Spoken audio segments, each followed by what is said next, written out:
happy about this. So can I have a replacement for a name tag? Oh, Dan, we've got it.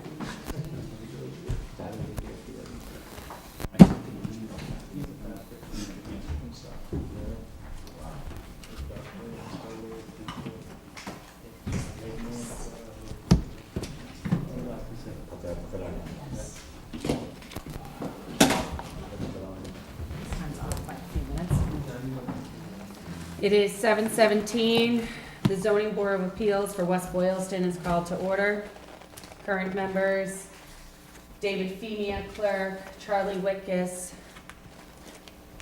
Dan Cronin, and Raj Kumar. Dave Cronin is associate member. He was standing in place of John. Hold on. You're free. Okay, I'll go home and You're watch it on free. television. Tell me how I look.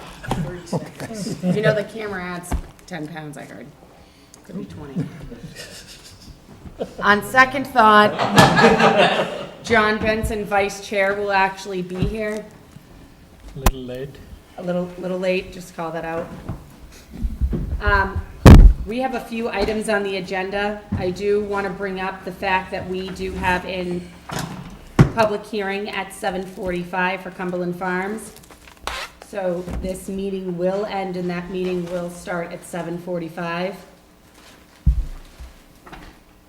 The first item up for discussion is 94 North Main Street Village at North Main Street and additional items.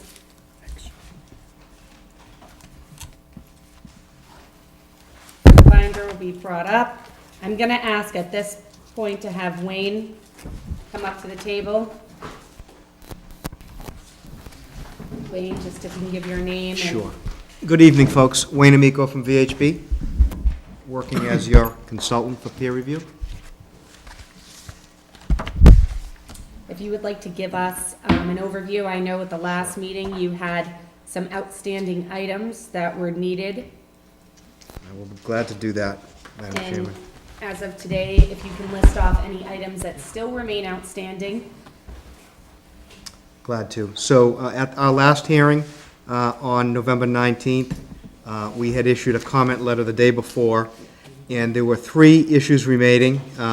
One, comment number 4 under the grading and stormwater comments, comment number 6 under the grading and stormwater comments, and comment number 15 under utility comments. Since then, we've been coordinating with the applicant and the engineer. They've provided supplemental sheets, including, and I'm not going to read them all, but I did send you guys a detailed email last night.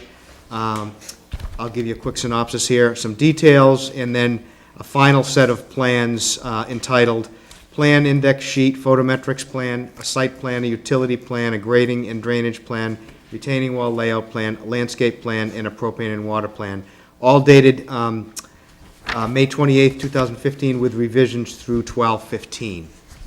So those are the current set of plans. And over the past few weeks, we've gone through and we had we had 3 remaining issues. Most of them revolved around the underground drainage infiltration system and producing a final set of conformed documents for the board. I'm not going to go through my whole memo, I'll make it brief.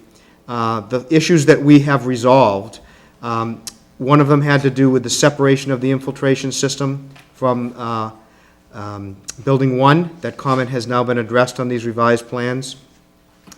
The second comment had to do with the infiltration system and the potential for breakout of stormwater.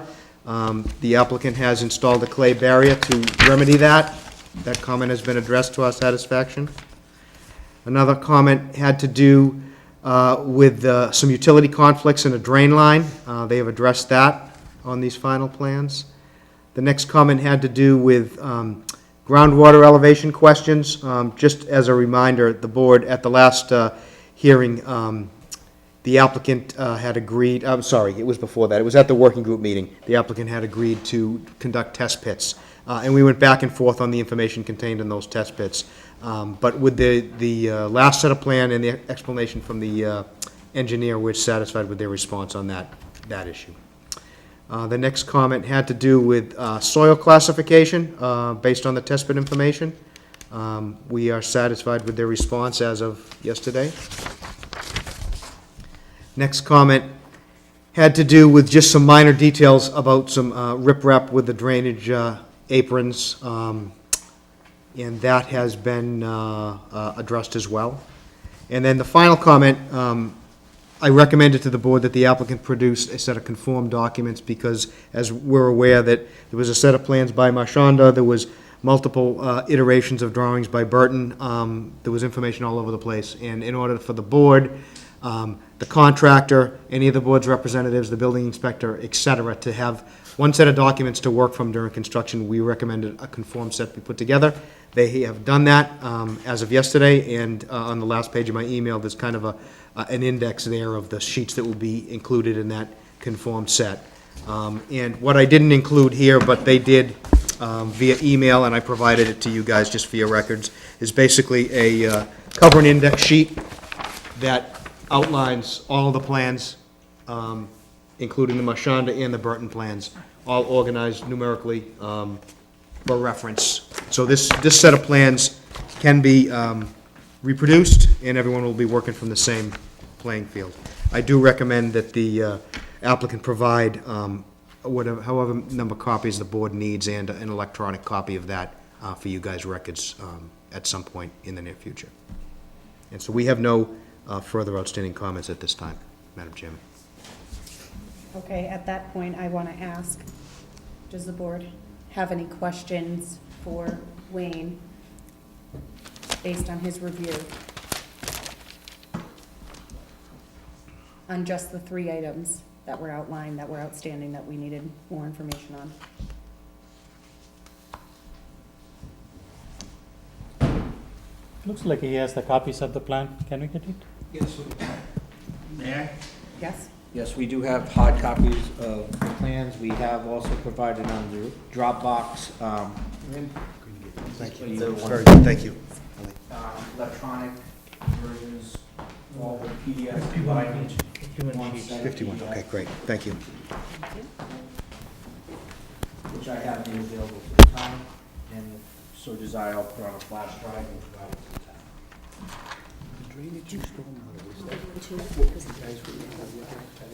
Thank you. No, that's the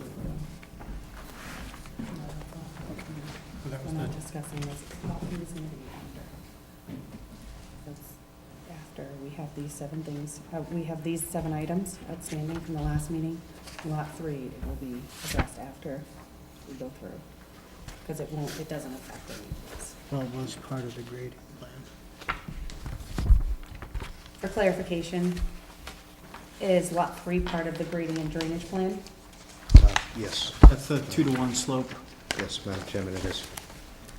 So that you're, Let's just to rephrase my statement, the grading infringement onto Lot 3 is part of the grading plan, correct? So at this time, I suggest, we have 7 items outstanding for discussions and approval of different additional plans from applicant.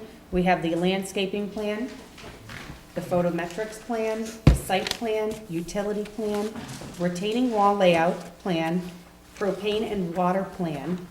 I'm leaving off grading and drainage at this point, but those items that I have listed, Wayne, is there any information you can provide to us? Are you comfortable with what you've seen that has been provided from the applicant? Is there anything within those items outstanding that the board would need to address prior to considering these a consideration? So just give me one moment, photometrics is fine. The site plan is fine, it doesn't talk about Lot 3 at all. The utility plan is fine. The grading and drainage, you guys are correct, that does have work on Lot 3, so that could be potentially Wayne. tabled at your consideration. Yes, sir. The drainage plan, there was talk about he needs a fence around the drainage plan. And I makes that place, it's ugly, those fences are ugly. what are we trying to do? We're trying to make it safe, say if a kid walks into it or something like that, but it's such a rocky area, and it's so uneven, I don't think it makes any difference. Do you think we could eliminate the fence and just have a drainage? So hold, we're gonna, I'm just gonna hold off on the drainage part. We'll leave it after we do these top six, so that way everyone gets equal time, because I think that one has some questions outstanding. So outside of the drainage and the grading, The retaining wall is fine, and although, bear with me for a second. So the retaining wall plan, you should probably table that too, because it does discuss, the grading onto lot 3. Landscape plan is fine, and the propane tank is, propane and water plan is fine, Madam Chairman. So it's those two, grading and drainage and the retaining wall plan show work on lot 3. So if you choose not to discuss that, then you should probably not vote on those So- two plans for now. I'd like to leave those two items open until after we've heard from town council and Dean on the amended restated decision, because I know that does discuss lot 3. So I want to hold off so that way we can hear that discussion prior to addressing those two items. And then we can ask the questions on those. So landscape plan, photometrics plan, site plan, utility plan, propane and water plan. Are there any questions from the board on those plans? And does the board feel satisfied on those? Yes, I have a question. So, oh, sorry. You said that on the site plan, there's something to do with lot 3? David, let me just look. I don't know if I said the site plan or the grading plan. The site plan does not have any infringement on lot 3. All right, okay. The, my understanding is they changed the drainage plan, because originally there was the issue of the removing the 2 feet on the test pits, but that plan's been changed, so that's no longer, They've modified that. Right. And there was confusion about the test pit data, and that's been clarified. you're satisfied with that? Yes. Based on the information provided, was satisfied. So at this point, do you want? I would entertain a motion to vote on these. You want I to? have a question. Yeah. The site plan does not include the lot 3, Correct. The site plan doesn't show the grading onto lot 3, Rajesh, that's correct. so will it affect if the grading and the drainage changes? The site plan does affect, right? Basically, the site plan, for graphical purposes, basically it shows the parking lot layout, and it doesn't really show any of the grading or the contouring or any of the utilities. Just the overall horizontal layout.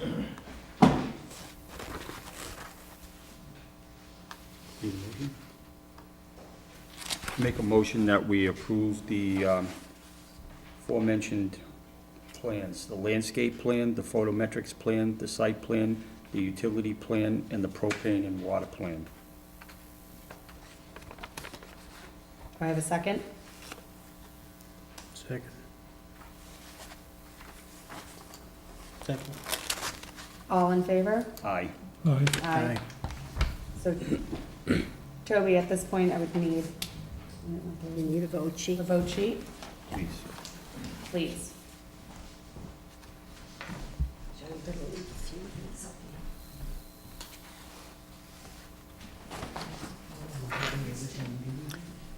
Did Dan leave? Yeah. But he was there for the walkthrough, so I thought he might have something useful to add.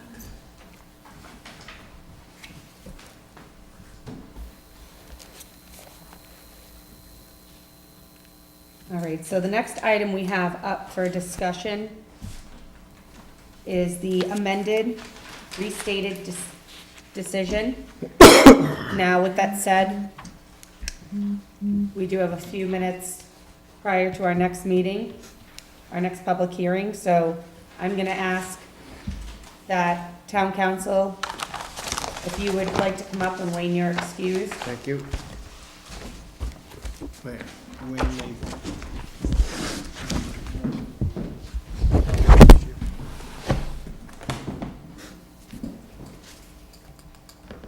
You get to Gladly- stay. I can gladly stay. You get to put your chair. So, I'm gonna have her go through the issue, but we might need your expertise on the lot 3. And if you guys are comfortable doing this, I just need you all to state, Wayne is all set, but the rest of you need to state who you are and.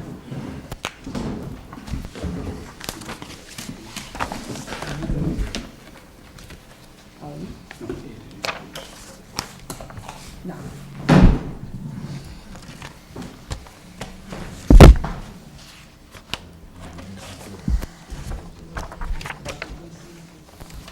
All right, so if you want to begin. Thank you, members of the board. For the record, Carolyn Murray is serving as your town council. You had asked several months ago that we begin to prepare a completely consolidated version of the comprehensive permit decision, since this dates back to 2004 and there have been a number of modifications. So the document that was emailed to you this afternoon is the latest iteration of that. There have also been, because there has been such a long history here, and because we now have references in the original permit still to the prior owner, or the prior project name, things like that, there are a number of what we would consider to be insubstantial modifications that are more for housekeeping and updating this to reflect the current circumstances. So, and I know you did receive this afternoon also from Mr. Harrison a list of what those modifications, those further modifications would be. So this draft that's in front of you includes those items, because some of those were actually at our request, that the applicant actually seek to incorporate them into the decision. So I'll go through those. There is, I still think, one issue as it all relates to permits and obviously Lot 3 that I think requires a little further discussion with the board. Shall I just go through just where the highlights are? Yes. That, okay. So you have a redlined version before you. The very first few pages, quite frankly, are nothing more than reiterating all of the votes that you've taken to date. Anything that's been recorded, we've got the recording information in it, and the latest list of plans are also in there. Certain things that have yet to be recorded, we've just built in language saying that as soon as this restated decision is approved by the board, the applicant would have to, within 30 days of the board's vote, record all of this with the Registry of Deeds. So the substance of this really begins on page 8, where we start under the heading of the restated amended comprehensive permit decision, and we start to go through the project. Everything you see on page 8 really is just clarifying, because we were referencing plans dated 2008. At your last meeting, you voted to approve updated plans with the new engineering firm. So that table of plans has been inserted, as you see on page 9. Paragraph number 3 that is at the bottom of page 9 is something from the original comprehensive permit that we're suggesting be deleted. There was a provision that said, that gave the original applicant the ability to change things on the plan as long as the change was within 20% or less. Besides the fact that none of us quite know how you measure a 20% change on a project like this, you've had revisions that come before the board. We think it's safer to have the board approve those revisions. So paragraph 3 is, in our opinion, no longer necessary. If the board so likes, I can comment that whether we agree or disagree with as we go, or do you want me to wait until the end to go through them again? You can comment. We agree to that change to delete that paragraph.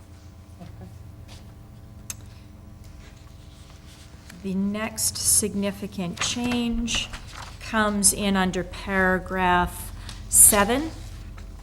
The prior language had read that at least 25 to 100% of the units of the project were to be affordable.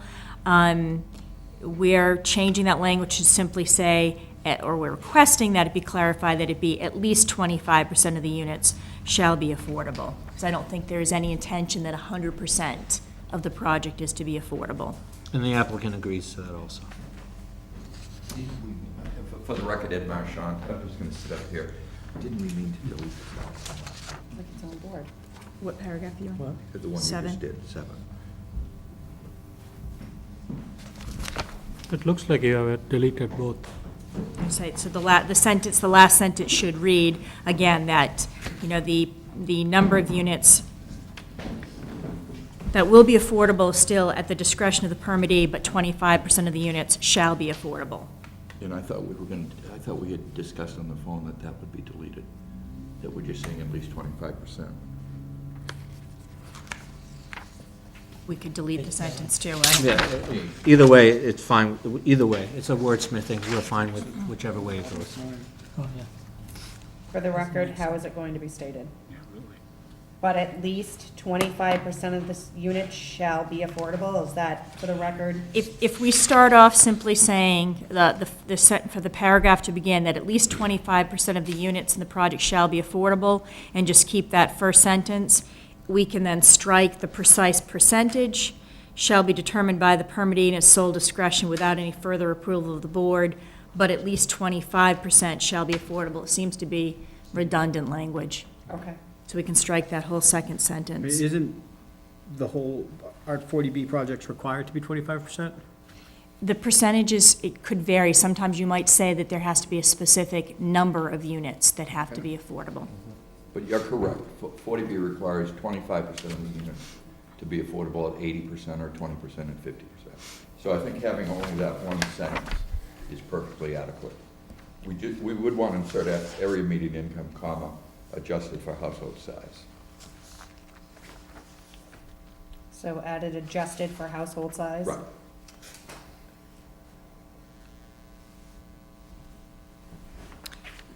The next paragraph, paragraph 8, speaks to the water and sewer fees. The water agreement that was negotiated was still predicated upon 96 units, and now it's been reduced to 80 units. So we think that that agreement needs to be looked at, and a revised agreement needs to be submitted. So we've added in this paragraph C that would say the parties recognize that the agreements in paragraphs A and B may be adjusted to reflect the reduction in units from 96 to 80, and in which case an amended agreement has to be provided to the board. We agree to that. Okay. Next item? I'm skipping over just the typos, getting to more substantive things, so.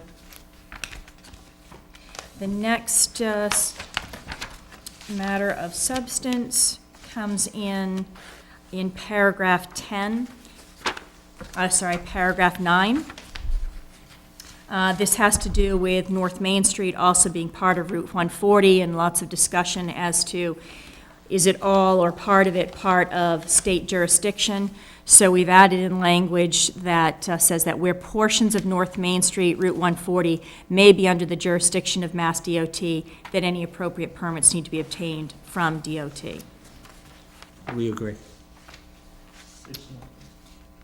In paragraph 10, we have added the underlined language, or suggesting adding the underlined language relative to the water and sewer permits and fees, that other than not being current, the context of this is that, permits would not necessarily be withheld, or that further studies would not be required.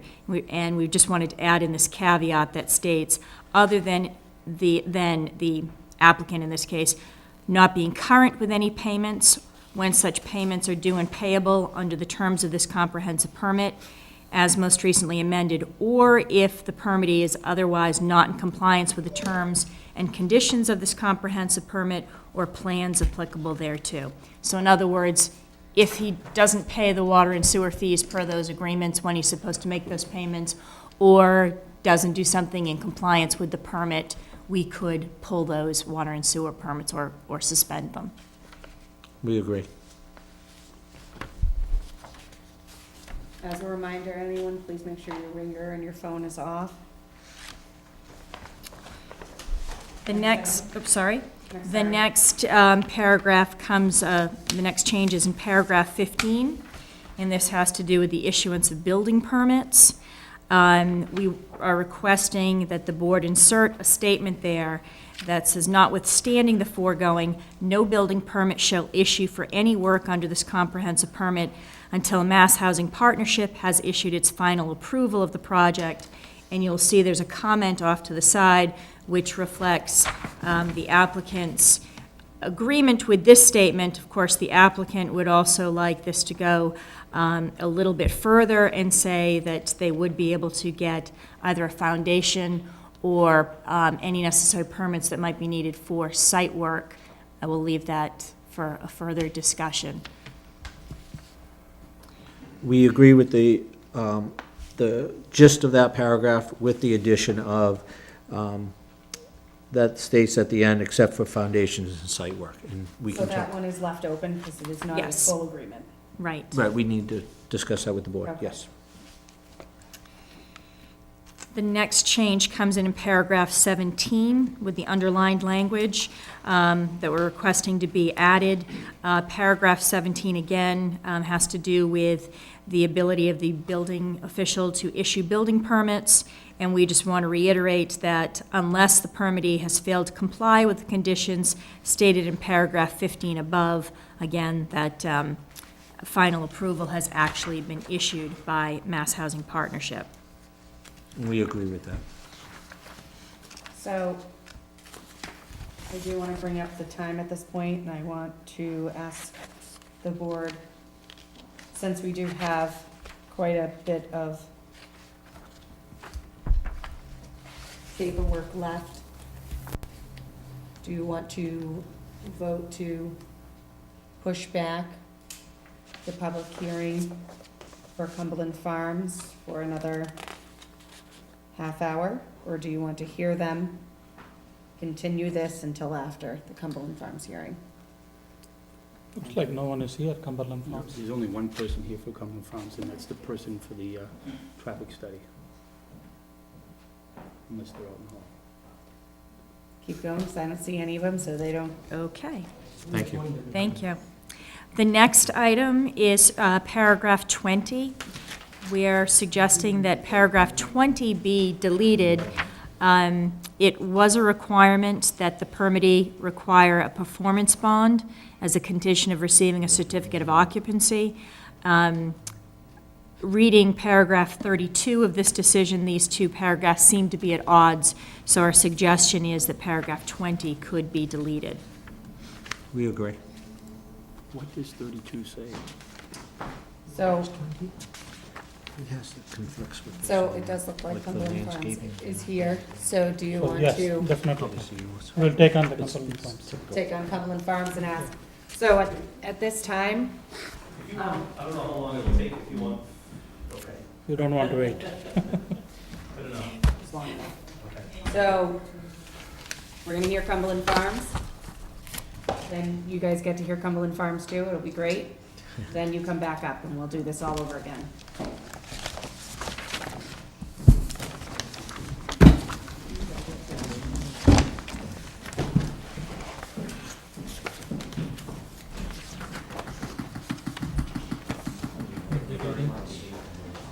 I'm sorry, you will be reading this? So at this time,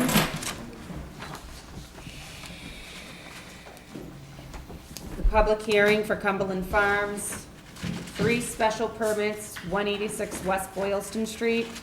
I'm guessing the 3 of you are representatives from Cumberland Farms? Correct. Okay. For the record, please state your name and apparently what you do at Cumberland Farms. Okay. Good evening, Madam Chairwoman, members of the board. I'm Tom Reed. I'm an attorney with Bacon Wilson, Hutter Amherst, the attorney for Cumberland Farms.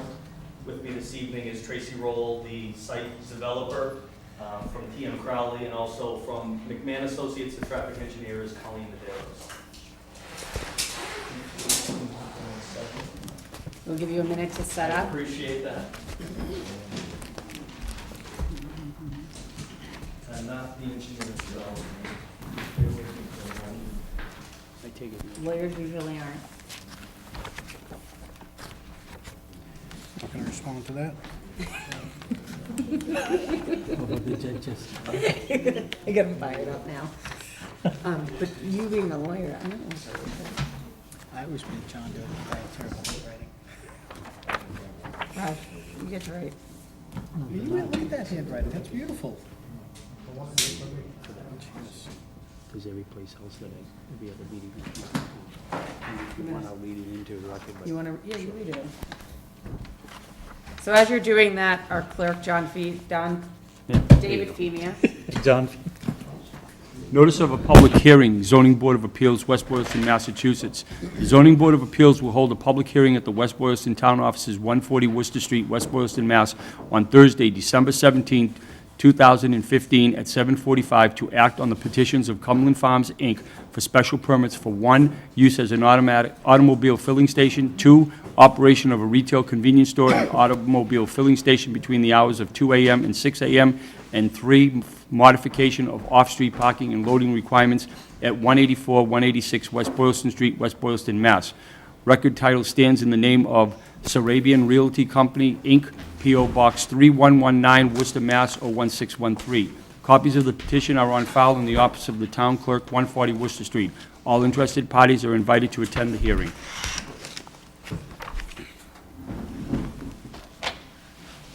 Okay, thank you very much.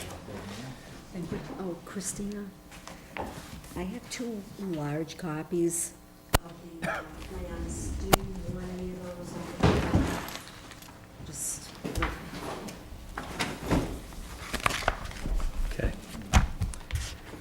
Thank you. So, a little bit of procedural background. We met with the town in early September, September 14th, member of the Zoning Board of Appeals, member of the Planning Board, member of the Select Board, Fire Department, Board of Health, Building Commissioner, and Police Department, just with our preferred site plan for this site. It's at 184, 186 West Boylston Street here in West Boylston. It's in the Business Zoning District. It is about a 36,000 square foot out parcel at the Wachusett Plaza. So we had met with the town to get some feedback about what they liked, what they didn't like about that site plan. After that meeting, we went back to the drawing board, made some changes, and then met with the planning board at their October 28th hearing. It was only a public meeting that we were on, and we discussed signage, we discussed the site, and got more feedback. We were most recently in front of them on December 9th with a plan for site plan review and hopeful approval. That's the plan that you have in front of you this evening. The proposal is for a 4,738 square foot retail convenience store with auto fueling stations, 6 fueling stations, 12 fueling positions, including 1 diesel, on about a 36,000 square foot leased site, 22 parking spaces in total, 14 in front of the store, 8 to the rear of the store. Probably the best thing to do is take a look at what we've got here.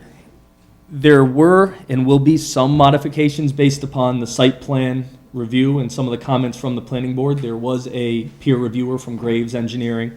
All of the comments have been or will be addressed, hopefully and likely satisfactory to Graves Engineering. And so what we're here before you this evening is for a special permit for the use as the auto filling station. Retail is allowed in that zoning district as a matter of right, for operation between the hours of 2 a.m. and 6 a.m. to allow for 24-hour operation. And then also for modification of the parking. The zoning bylaw requires or prohibits parking in front of the establishment, but with this use, given the sight lines, internal site circulation, we're requesting, as the board can, a modification to that requirement. And also there's a provision in your bylaw as far as waiting spaces. You need 1 in front of, I believe, and 3 behind any fuel island. So, and we've got a site circulation map that we can, a plan that we can show you.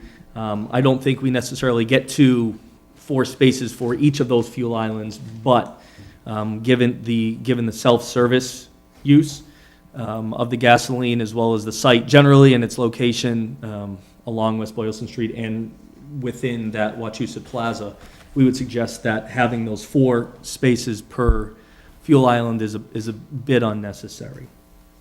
I'm happy to answer questions now, or we can turn it over to the traffic engineer, or whatever you would like, Madam Chair. So I do have one question. So the planning board, they have continued their hearing with They you? They have. And they continued it for the consideration of a smaller sign? Yes. Was there a discussion around being that area is Route 12? Is there any discussion around that? No? Nope. Okay.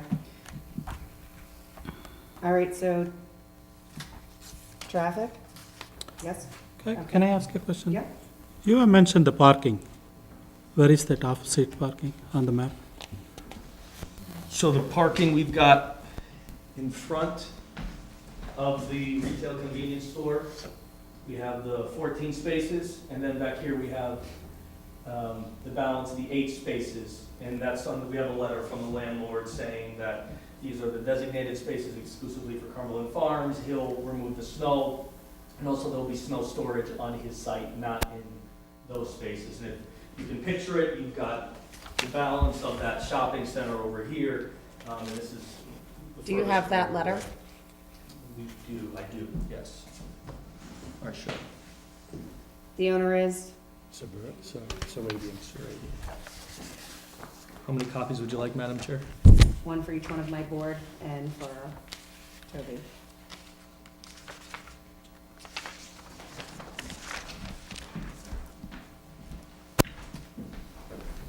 Thank you.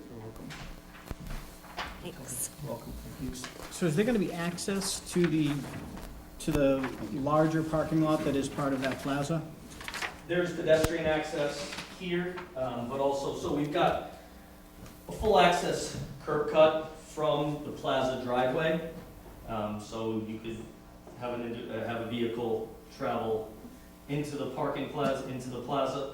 We also have another right turn only curb cut with the 2 do not enter signs and do not enter painted on the ground. But to answer your Which question- goes out onto Route 12? Route 12, yes, and then when we say go out onto, it will be entrance only. So no cars will be exiting out Oh, okay, I see. that curb cut. Everything will be coming. What is that curb cut? What's the, The width? yep, I want to say either 18 feet is what we've got. And we've got comments back from fire department, from the police department. Fire, when we met with them originally, there was some back and forth between planning wanting it smaller, fire wanting it a little bit larger. And so this, what we've come to here with this 18 feet will certainly allow any emergency vehicles, because that's where we're going to have the fueling trucks come in through this entrance. So that space is going to be wide enough for any of the fire vehicles or the fuel truck to come in, okay. These, what did you say, 8 parking spaces that are gonna be, so those 8 parking spaces, though, will not be accessible from the store site, except by the pedestrian Right, we've walkway. got a pedestrian walkway, so if someone was coming to the store specifically to use the convenience part of it, they would likely pull into the back park, depending on how many cars are in this front, pull to the back, park there, and be able to access the store from that parking area. do you want to read this in blue? It's one of those it's a prototypical store, so if you drive around, likely you've seen the store with the New England architecture. The sign that we've got here is I believe that's a 20-foot tall sign. It's about 8 feet wide in the middle, and as the planning board had asked, we're going to reduce that to something we feel that they'll be comfortable with, but it also continue to promote the public safety as far as identification of the site and also the price of gas. But you're not seeking any sort of variance on the sign? We're not requesting a variance. The planning board has the ability to waive certain and modify certain signage requirements, and that's the mechanism that we chose to use. So I have a question. Special permit in regards to 2 AM to 6 AM, knowing Cumberland Farms.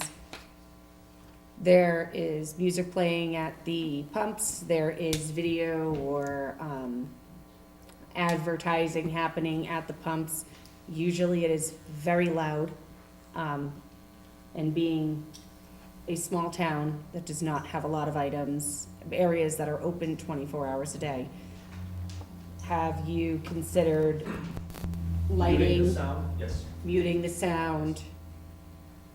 So all the lighting, I think you've got a photometric plan in your packet, everything is downcast, you know, gone are the days of the UFO convenience stores where the light just bleeds out, and so everything's downcast LED focused lighting, so we make sure that under the canopy is the brightest part of the site and also in front of the entrances and exits, to make sure that if there's visitors, guests taking money out to pay at the pumps, it's brightly illuminated, and also there's a line of sight from the cash wrap to those pumps. So everything is downcast, everything stays on the site. There was a comment that there was about, I think, a 2.0 foot candle bleeding over to here, and that's going to be addressed.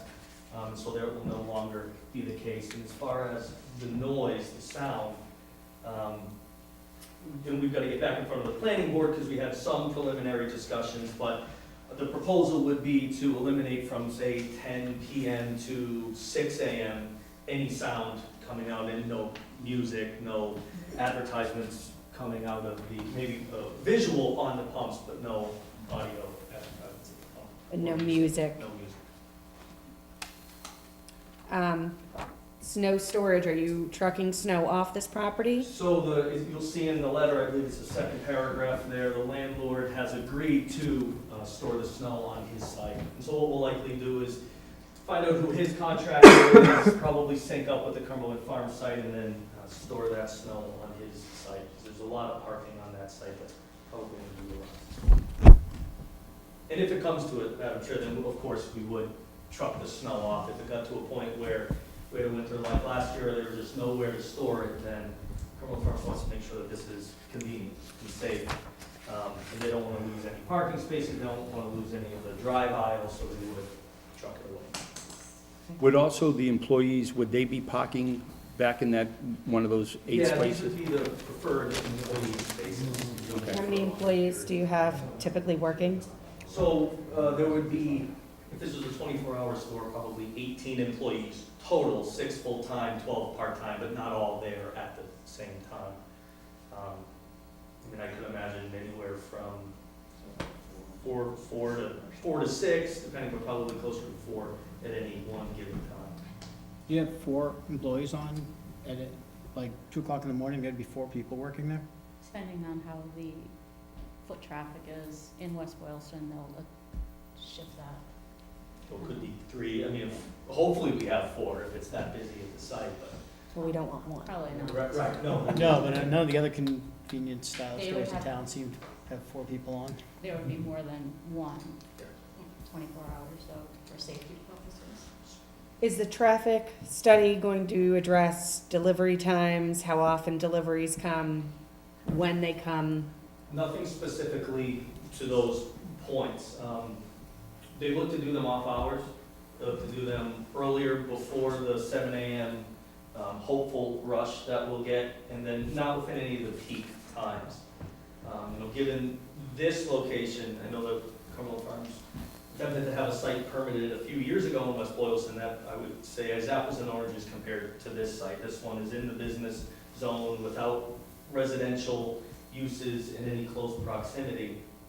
And so, as far as any disturbance to the potential neighborhood, we suggest that they're very low as far as the rear gear alarm. If there's a pickup once a week, twice a week, it won't necessarily disturb the neighbors. But no, we haven't specifically addressed when those deliveries will happen. Where are your dumpsters going? Right here, it's in a screened-in area, probably, this is probably the best one, so you'll see there's a white vinyl fence protected by some landscaping, screened by some landscaping, So it's right by the walkway? right by the walkway, yes. On your diagram here, it looks like your 2 parking spaces near the front door would block line of sight from the cash register. I believe those That is the handicap accessible space, and so you'll see that it's van handicap accessible as well. Regardless of what it is, your line of sight in your diagram here, and I'm looking at, Sure. 1, 2, And they've also got video cameras. 6. So if there's a van parked in that spot, it's blocking line of sight to the pump. At least it appears to be. Right. Well, I mean, didn't you just say a few minutes ago that the idea was to have line of sight from? Right. And I mean, practically, the amount of time that a van would be parked there, I would expect that the employees would be wise enough to understand that they've got to maintain that line of sight to the pumps, and there's also video connectivity to those pumps if there is an issue. And the pumps there's complete fire suppression, all the bells and whistles as far as, safety for the pumps, and the underground storage tanks are double wall fiberglass with interstitial monitoring. Cumberland Farms continues to monitor those underground storage tanks to determine need for delivery, et cetera. And these are two 20,000-gallon underground storage tanks. You've got 8,000 of premium, 12,000 of regular gas, another 12,000 of regular gas, and then 8,000 of diesel. And so to make that mid-grade, they just mix the premium and van. Is there a reason why you can't move where the van parks? Well, I think this gives the most room, so if it's one of the vans with, if it's wheelchair accessible van, then there has to be enough room on the side of it to allow the elevator out of the van onto the ground. And also there's a certain ramp in front of the store as well to allow the wheelchair to get up and into the building easily.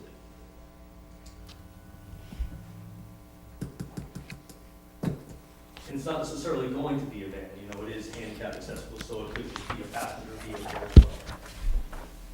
So how many waiting spaces are there under this plan for the pumps? Do you have?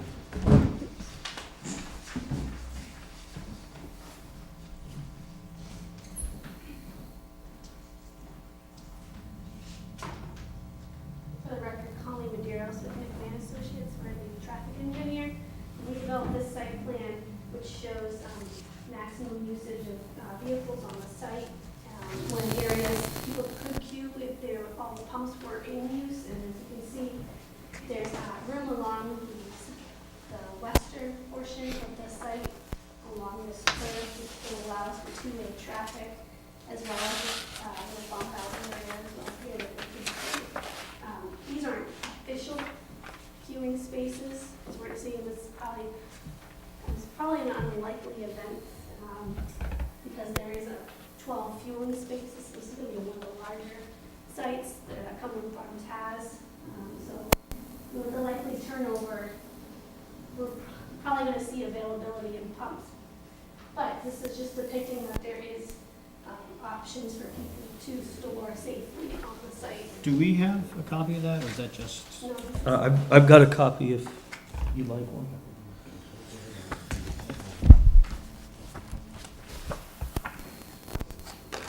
With all the vehicles that are going to be in the queues, and even the ones that are backed up, if for some reason delivery trucks and the fuel truck shows up, is there going to be enough room for all these things to be maneuvering? I'm sorry, can you repeat that? I was a little distracted with the door. All the cars, vehicles that are going to be in the queues, either waiting or at the pumps, if for some reason the fuel truck and deliveries are coming at that same time, is there going to be enough room for everybody to maneuver without any problems of traffic? We didn't run that exact scenario. We ran them kind of separately. As Tom mentioned, truck deliveries will try to be off-peak to not impede with site operations. The trucks are owned by Cumberland Farms. It's their own employees, so that's something that they can help dictate. It's not going to be some random vendor, whereas like the Coke truck is more hard to regulate. So that they can ensure that probably won't happen during those peak period times. This depicts about the typical route the tanker will make it does need a little extra room. So there's still some room over here for potential queuing. Over here, these spots will not be available if the tanker is on site. But again, I think that's something that's going to be a very, very rare occurrence.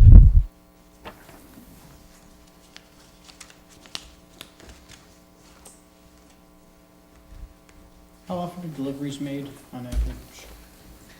You know, it really depends on the need. Because of the larger underground storage tanks, they have to be made less frequently. I mean, what do you think? Twice a week?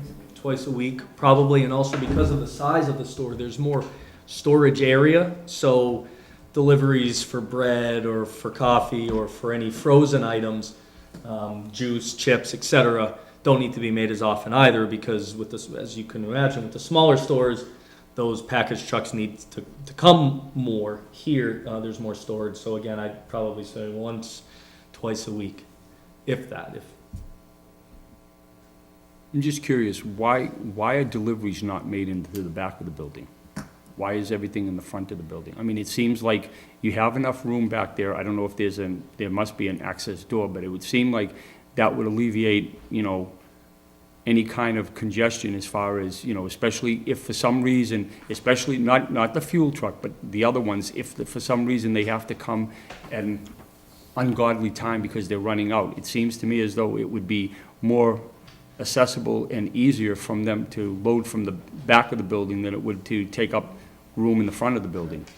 You know, and it's something that Cumberland Farms has looked at. They like to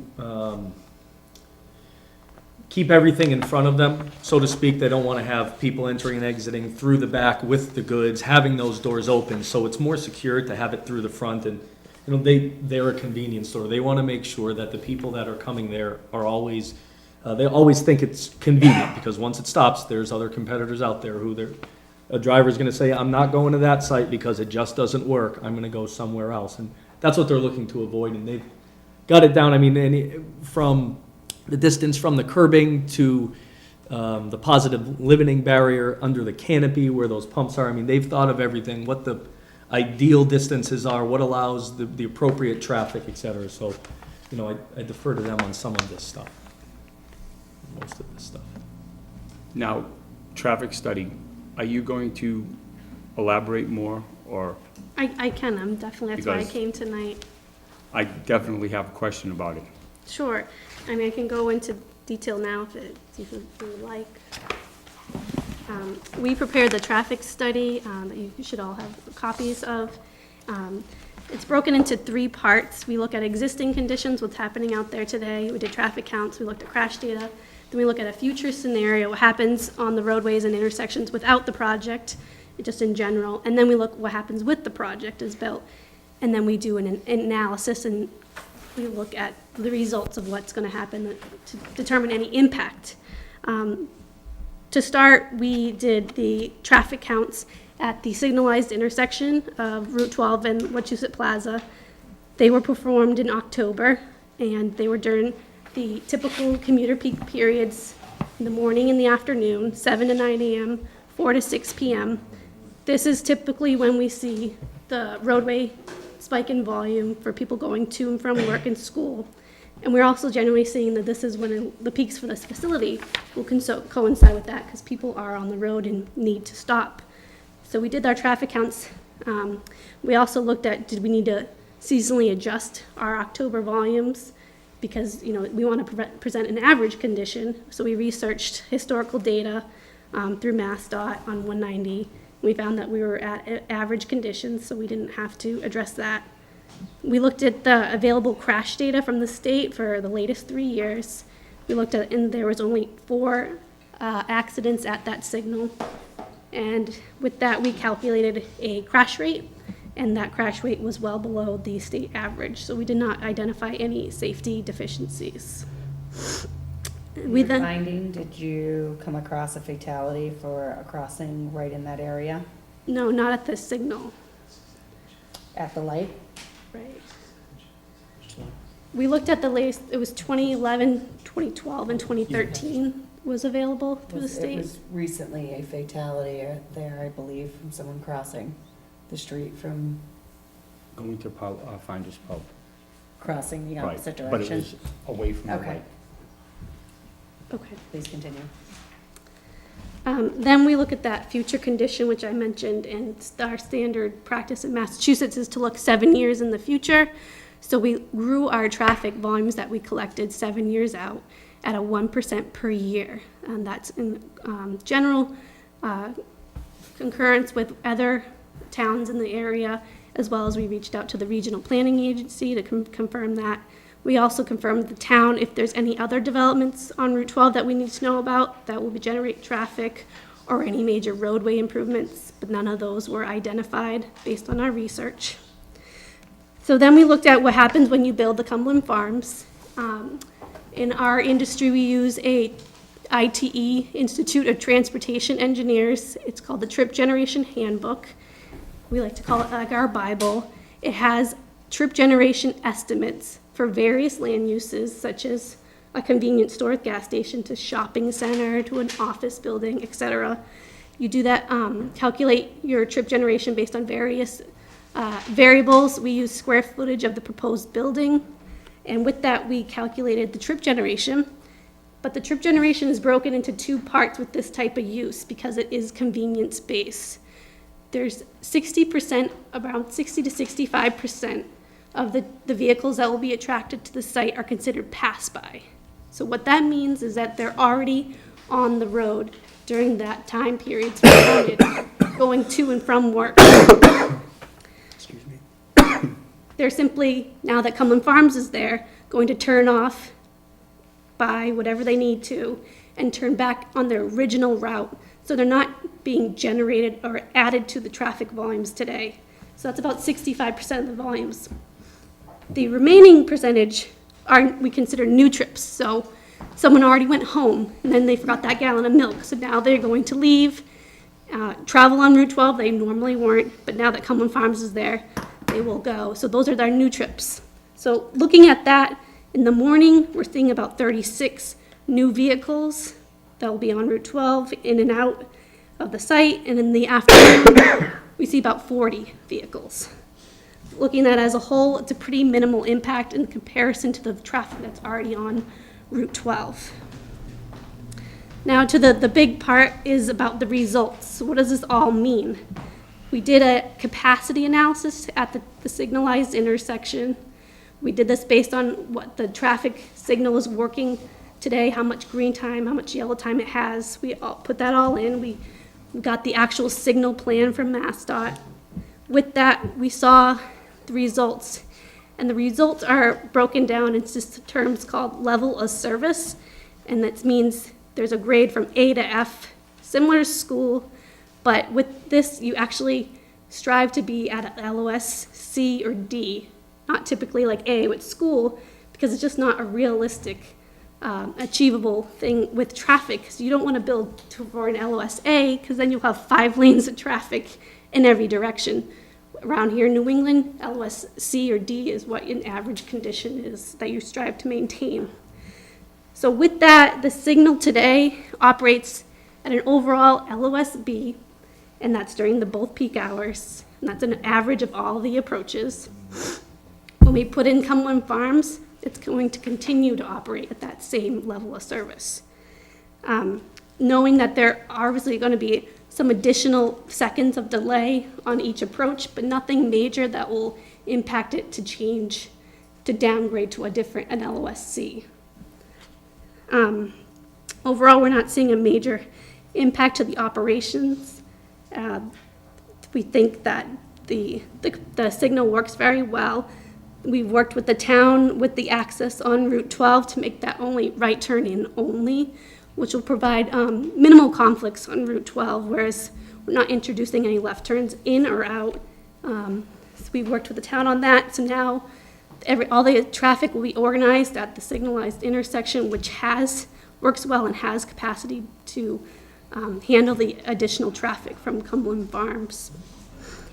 And I can answer any more additional questions on that if anyone has any specific questions. So you're saying that that traffic light, when you're coming out of the plaza, is going to be sufficient for traffic coming out from the plaza itself and from Cumberland Farms making that turn? Yes, there's You're definitely. saying that light, I'm gonna have to disagree with you, because I've lived in this town for 12 years, and my wife used to work in that plaza, and I used to take her to work, and when you came around that bend to get to the light would turn green, and before you get to the intersection, the light would turn red. So now you're gonna have people coming out of this area, making a left-hand turn, okay? And there's gonna be traffic coming from here, they're gonna get stuck at this light. Now, I've also been down in that area where the Salter School, when they get out at 9, 10 o'clock at night, and sometimes there's almost 8 to 9 cars backed up because of that light, okay? So, the other thing too is that you did a good traffic study, except for one thing. You didn't do the most important thing on the traffic study, in my opinion, and that's a Saturday.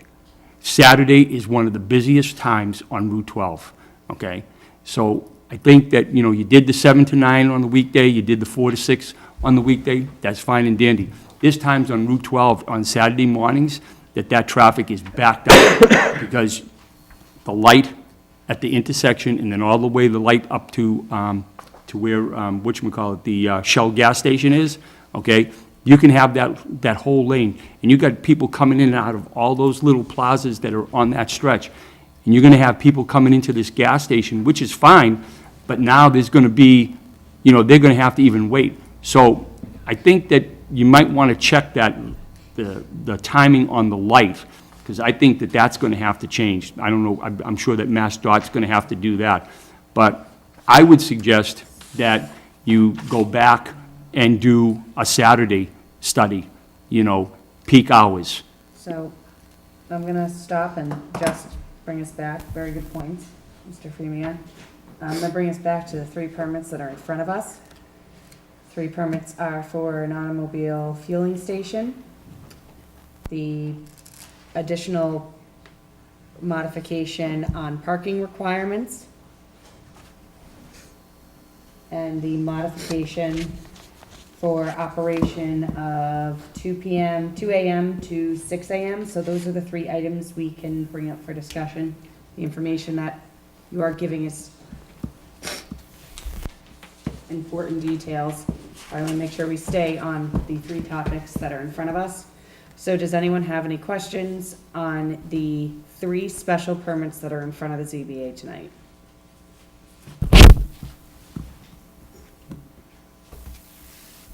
Did you open it up to the public or just to us? Just to you guys. We'll open it up to the public once you guys have had a chance to address these 3. As far as the 2 to 6, as long as, you're gonna be able to turn down the music and the video, I don't know if you really have to shut it off completely. There's no residential area, but to the point where, if you're driving by, you shouldn't be able to hear it. But if you're at the pump, it's 3 o'clock in the morning, it might keep you a little bit more. I think it should be a condition of the permit between. So, and I'd have to agree. I think that is a condition in the permit from 2 a.m. to 6 a.m. No music, no advertisement. Route 12 might be busy, but we're a small town, and I would. And as far as advertisement, could we continue to have the visual at the pumps? I don't have a problem with the visual. No audio, as no long audio as there's no advertisement audio or sound? and there's no sound blaring out of those speakers onto Route 12. Thank you. So that would be very important conditions of that. Okay. So, before I open it up for public comment, are there any questions on these 3? Yeah. Okay, do we have, doing a motion to close public comment? We haven't had open public comment. Open for Open comment. public comment? Good Yeah, morning. I will move to open public comment. Do I hear a second? Second. All in favor? Aye. Aye. Are you in favor? Yes. You're not in favor? No. No? You're not in favor to open for public comment? Oh, I'm sorry, yes, I'm sorry. I'm daydreaming, sorry. You just want want to say no to something tonight. No, I Get it just, out now. Yeah. So I now open it up for public comment on these 3 topics. And I'd ask you to keep it under 2 minutes. Anyone? I know you're all not here for that, are you? No one? Mr. Ali, do you have a comment on, no? This is the first time this has happened to me. No one wants to say anything. Okay? Never that way when I was chair. I know. wish they all went like this. So I hear a motion to close public comment? Are you sure? So No one wants moved. to yell at me. All right. So moved. We're gonna close public comment. Okay. So moved. So moved. All in favor, all good? Aye. Yeah. Okay. So at this time, I'm gonna ask, do I hear a motion? And I'm gonna do one at a time, Yes. okay, because these are big packets, and I'm going to start with the 2 AM to 6 AM. So having the station be open for additional hours from 2 AM to 6 AM with the conditions that no music will be playing during that time. Actually, no music will be playing from, I believe you said 9 PM? I think I said 10. 10. Whatever pleases the board. 9 PM? We do that? 9 PM to, I believe you said 7? I think 6, 6? probably, because that's when morning traffic will. 6? 6, please. All right. So with the condition that no music or commercials from the pumping stations will be playing from 9 PM to 6 AM, 7 days a week. So weekends count, everything counts. Do I have a motion to approve the special permit? With that caveat, I move to approve the special permit to operate between 2 and 6 AM, provided the, wait, so you can write it down? No, I'm gonna have you do it. I can't write. Provided the applicant does not have any advertisement or music playing between the hours of 9 PM and 6 AM. Do I have a second? A second. Could I All make in- Yes. audio advertisement? Audio, just audio, not visual. Visual is fine. Okay. So, Second. second, all in favor, we're gonna go down the line so I can hear him say no. Yes, Yes? I'll say yes, but I don't agree with the exception of no music. But I'll say yes for the 2 to 6. I vote yes. Yes. Yes. Yes. Thank you. Next item, so 2 AM's done. So the next special permit request is to have a automobile fueling station at this location. Do I have a motion? Motion to approve the automobile filling station special permit. Do I have a second? Second. All in favor, starting with Charlie? yes, Yes. Yes. Yes. Yes. Thank you.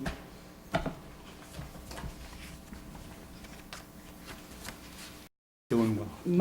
Special item is it's actually too easy. I'm waiting for someone to stand up. me too. So request for a special permit to modification of an off-street parking and loading requirements. Can I just ask one quick, I'm still not clear when it's asking for the modification of the off-street parking, what is that considered? So, I never heard that, that's why. so in your zoning bylaw, it allows the zoning board of appeals to modify off-street parking and loading. You have a section called off-street parking and loading, and through a special permit, it allows the zoning board of appeals to modify any part of that section. So we have pulled out 2 pieces of that section. One with the waiting spaces, I mean, we've got a site plan that works. And then also, in the business district, all parking is to be provided only at the side and rear of the buildings. And we've got the parking in the front of the building. So given that the zoning board can modify, that's what we're requesting to those 2 specific pieces of the off-street loading, off-street parking and loading requirements. Okay, Just, I move to approve the special permit for modification of the off-street parking and loading requirements. Specifically for waiting spaces Correct. and for parking in front of the building. That is correct. And those are both called out in your narrative as far as the section Okay. that we're seeking waiver from. Thank you, Mr. Benson. Second, Second. Charlie? Yes, Yes. Yes. Yes. Yes. Thank you very much. Thank you. That was easy. So as clerk, I think you should fill out all these vote sheets. Yes, I think that is definitely the clerk's And there's- job. Yeah, And I'll note, there's that caveat that the plans that we have will be in accordance with whatever the planning board approves. yes. Thank you. Thank you very much. I didn't even believe that just happened. How soon will you start construction? Let's get the planning board on board as Yeah. soon as Good possible. luck there. Get hot, Raj. Thank you very much. You're welcome, thank you. So we're gonna take just 1 minute so they can collect their things, and then, What's it? then you're gonna get to come back up and we're gonna do this again. As long as Winnie is there. Thank you for your, Patience. as they're getting up, can I have town council, Ed, Dean, Wayne, instruct their board at the front of this area? I didn't even believe how easy that was.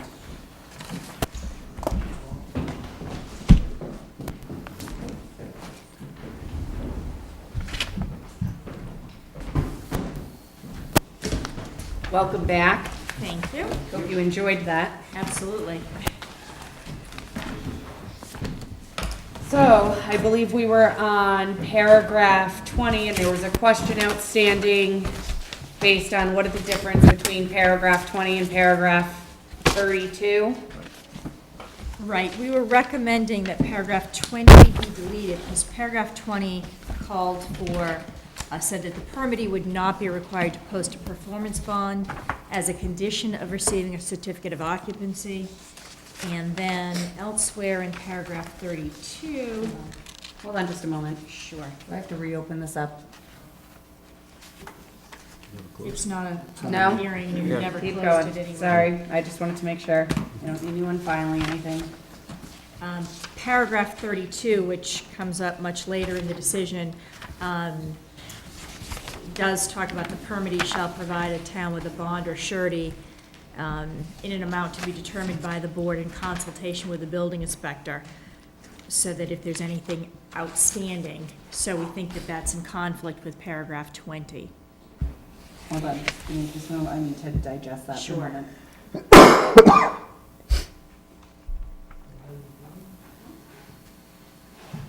Can you restate that? And Sure. So paragraph 20, as it would read in the existing permit, said that the permittee shall not be required to post a performance bond as a condition of receiving a certificate of occupancy.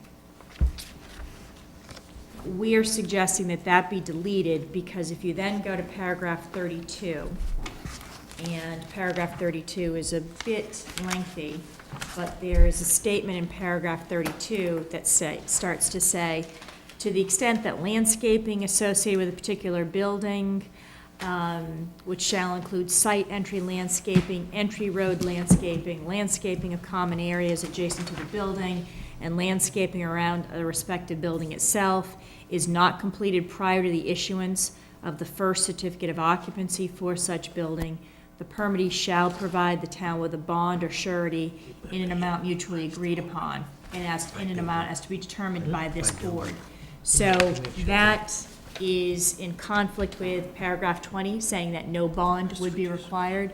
So we recommend striking paragraph 20, so that the board would retain that flexibility of being able to require a bond upon issuance of occupancy permits.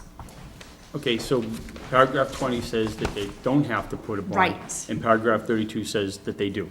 They do in an amount that you may determine based on circumstances at that time, yes. Okay, Mr. Marchand, how does... It made how does- no sense to have both of these. One said you don't have to, the other said you did. So it makes sense in terms of interest of the town to delete number 20.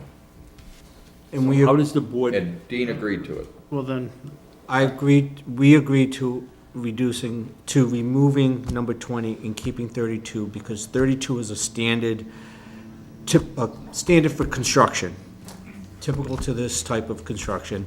And so, we felt that it's common, and why we're not asking for anything different, because it's a 40B. Okay.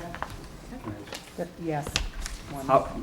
Ed, how does, it says that the bond is surety in a form mutually agreed, so the amount to be determined by the board in consultation. How does that?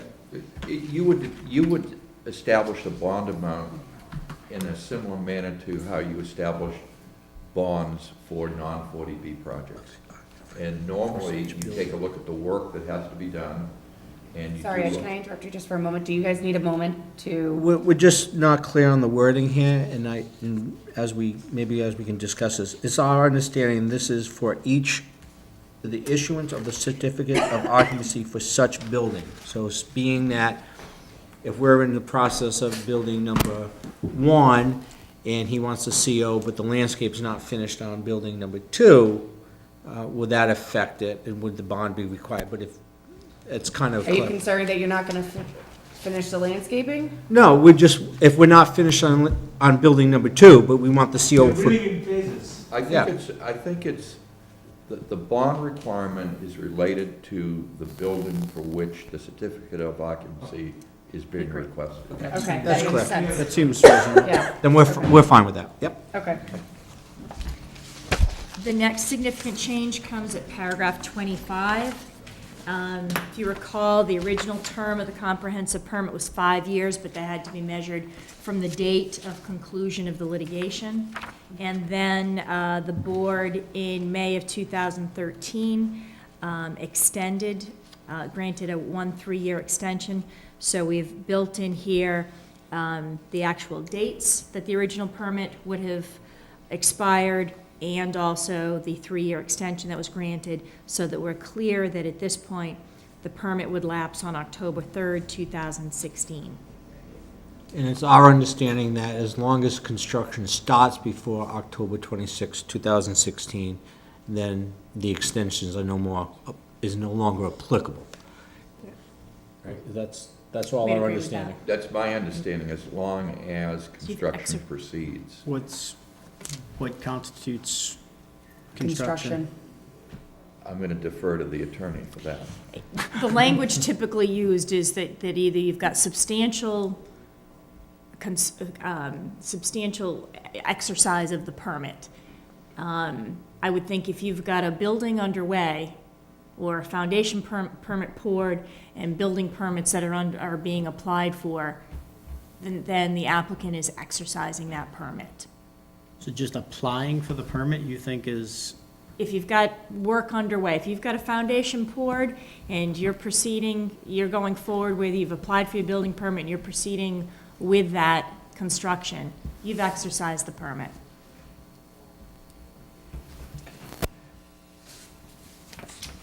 Next.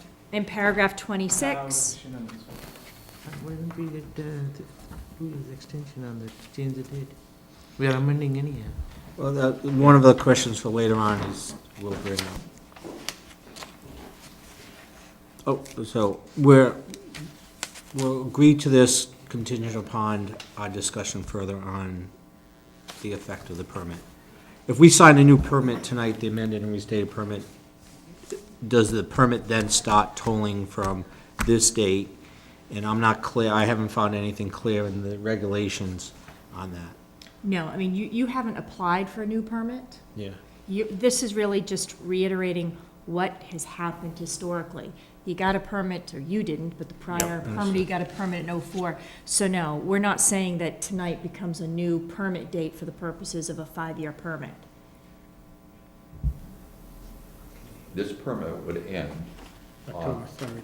October 3rd, 2016, unless the applicant applies prior to that date for an extension and you grant it. This goes back, and understood, this will then go back to the comment earlier for item number 15, paragraph 15, relating to being able to start site work and foundation work.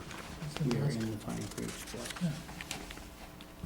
It's less of an issue if the board agrees that the applicant can begin site work and foundation work prior to receiving a building permit, then it's become a moot issue, because then we've started construction. But if the board doesn't agree to that, we will ask for basically starting the 3 years now for the permit. The permit's valid for 3 years to start construction. Say that again? Under paragraph 15, we had discussed the possibility of allowing the applicant to begin foundation and site work, that he cannot pull the building permit until he has final approval from MHP, Mass Housing Partnership. However, as he's by right able to do in the town, is to start site work and foundation work. If the board agrees to that condition, then obviously the idea of starting the construction is not an issue, and that obviously the applicant will be starting within the next few months, and therefore then this October 2016 date is no longer applicable. If the board decides that the only way the applicant can start any work on the site is with the final approval from MHP, then we would ask that the board, in granting the revised permit, allow for an additional 3 years to start construction. An additional 3 years? Well, that's the normal time within a permit.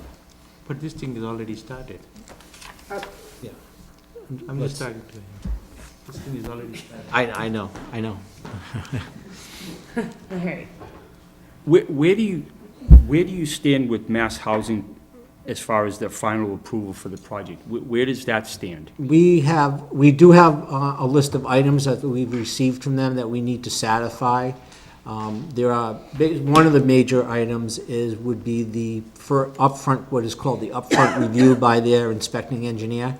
However, we can't start that until we get the final approval from the board with regards to all the plans and the site work and so forth. So that actually then, so we approve the landscape, site plan, utility, propane, water, photometrics plan. So those are all items, I'm guessing, on what they're requesting for you. So that would, once submitting that to them, you should have final approval from them. Well, it will not be a 2-day turnaround. I mean, the inspection review could take as long as 30 days. There is other issues of trying to get this thing moving along. Obviously, interest rates are moving, seasons are changing, commitments are. It's going to snow. It's commitments are, commitments are, every time Ollie waits a certain time, he has to get a new appraisal done for the construction lender. But that, we satisfied that in the last meeting, so that wouldn't happen, correct? By voting on these items here, so that's not. Well, he's still got to start the work with them, he close on the loan with the construction lender. I think we're mixing two right now. Do you want to finish the other ones and then go back? I would love to do that. We technically think the site work has started. The work was done, he did have site work approved, he did have a building permit, then was rescinded. So work has actually started, so we don't think that the permit really would expire anymore. The town council and your consultant is correct in that, based on the permits in hand, the way we read it, it would expire in 2016.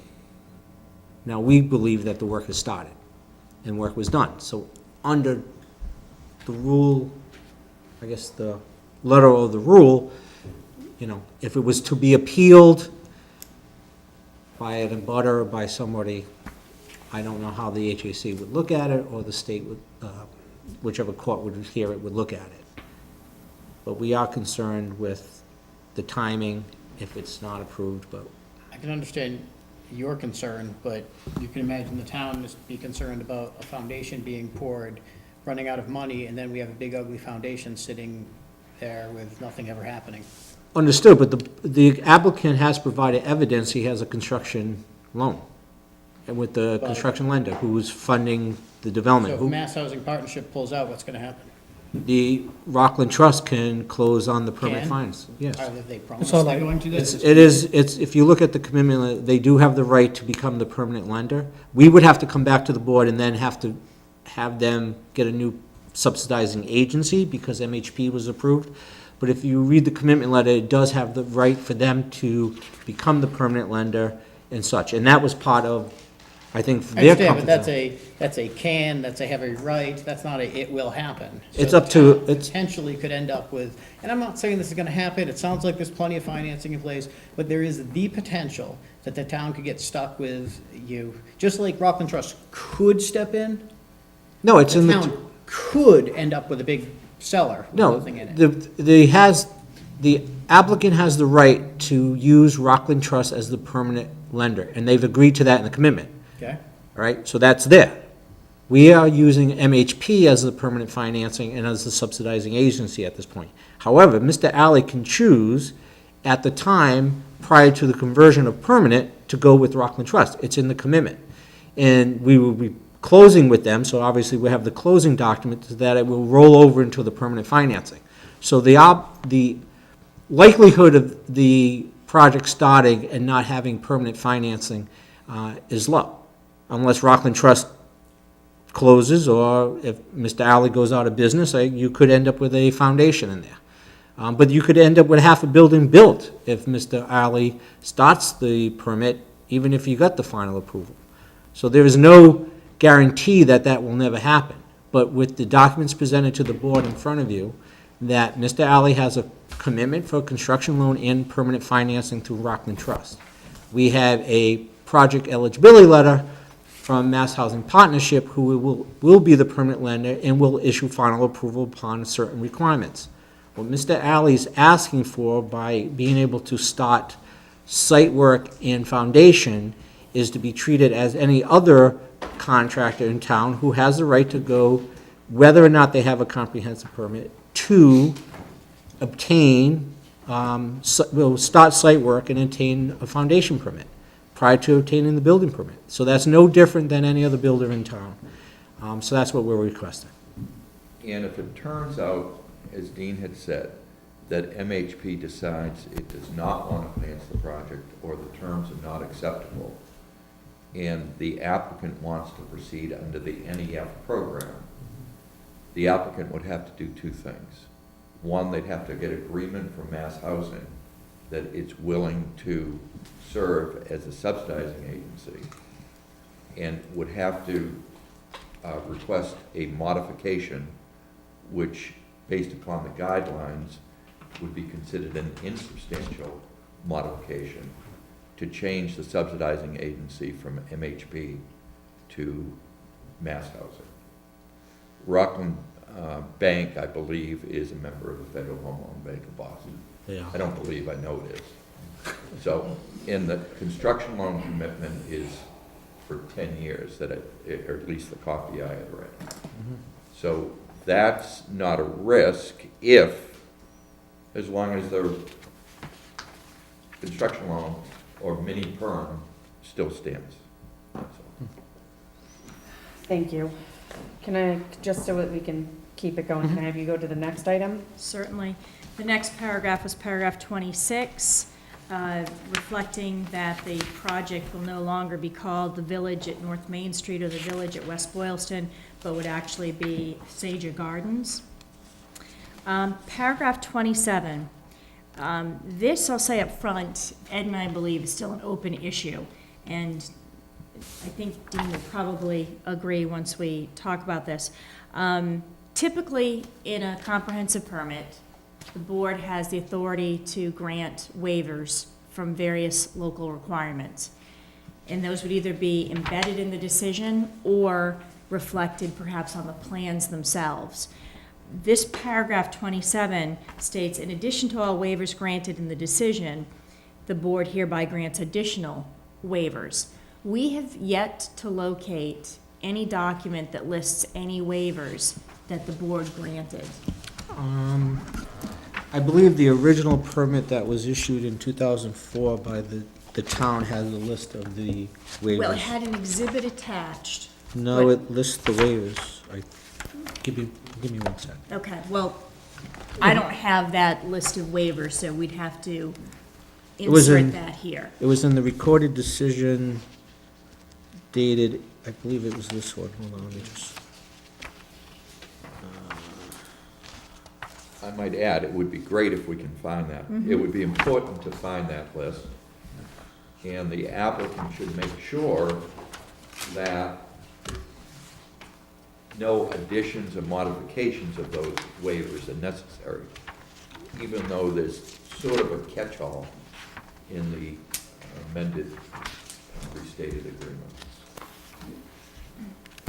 Anyhow, what our suggestion is that if we locate those waivers, that list actually be attached to this as an exhibit, or actually the list of waivers be embedded in this decision so it's clear to everyone what waivers were in fact granted.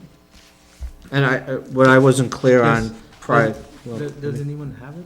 Those Yeah, waivers? it's listed, it's as part of the body of one of the oh, here it is. In the decision on April 16, 2004, the board hereby grants all dimensional waivers, it's item, paragraph number 11. I just found it this evening, so. But what we can do, we have reviewed these in the past. Yeah. We are not asking for any other dimensional requirements.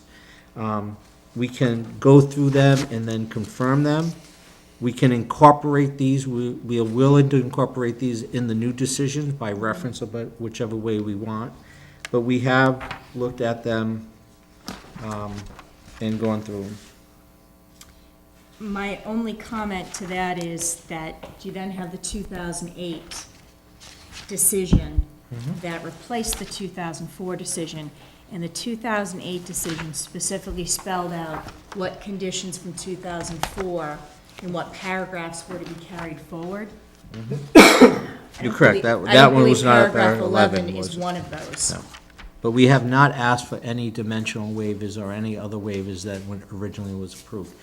It sounds like the issue here is, No, we don't know any, Asking. Yeah, we it don't sounds know like- any waivers. it sounds like the issue is identifying those waivers and sticking them in there. If Do you they think it's still different? apply, If they still, if they still apply. so that's, That's what, yeah, I mean, in a sense, is we're not asking for any additional Right, so- waivers. They're accepted, they were accepted as part of the If there permit. are waivers, we stick it in there. Right. If there are no waivers, then there's no waivers.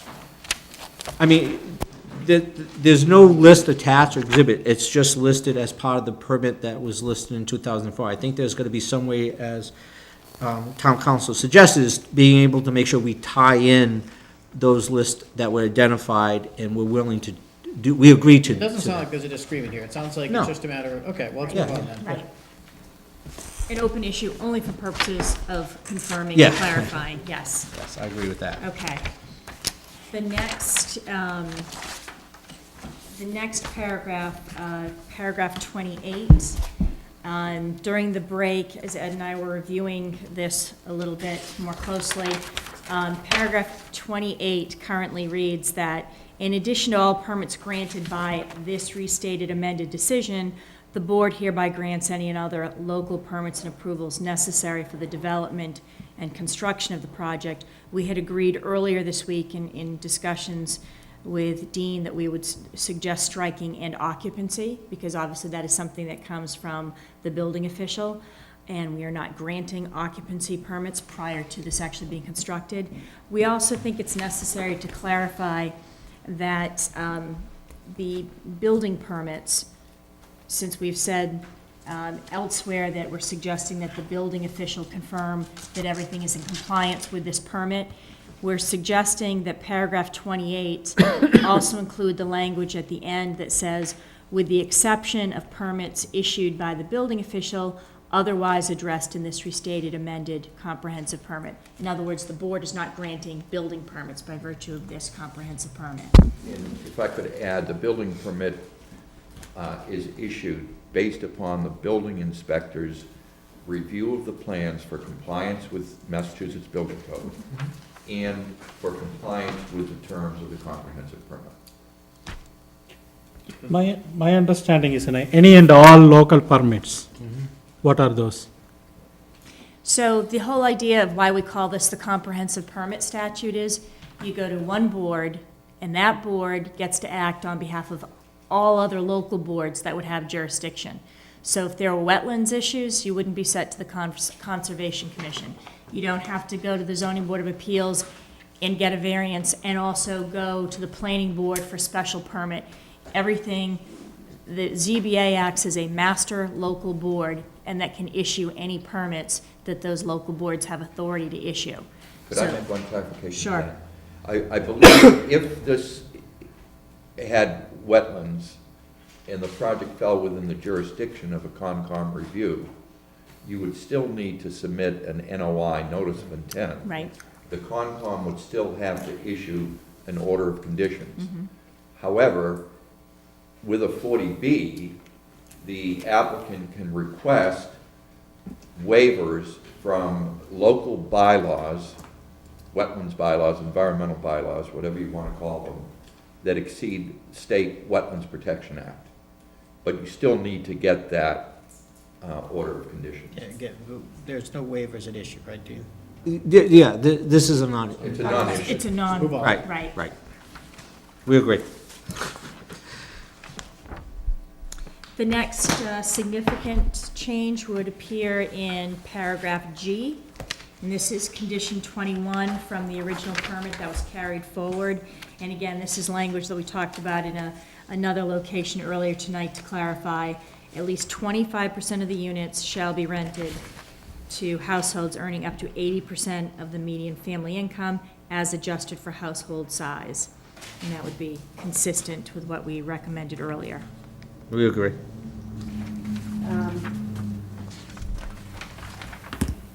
The bottom of G.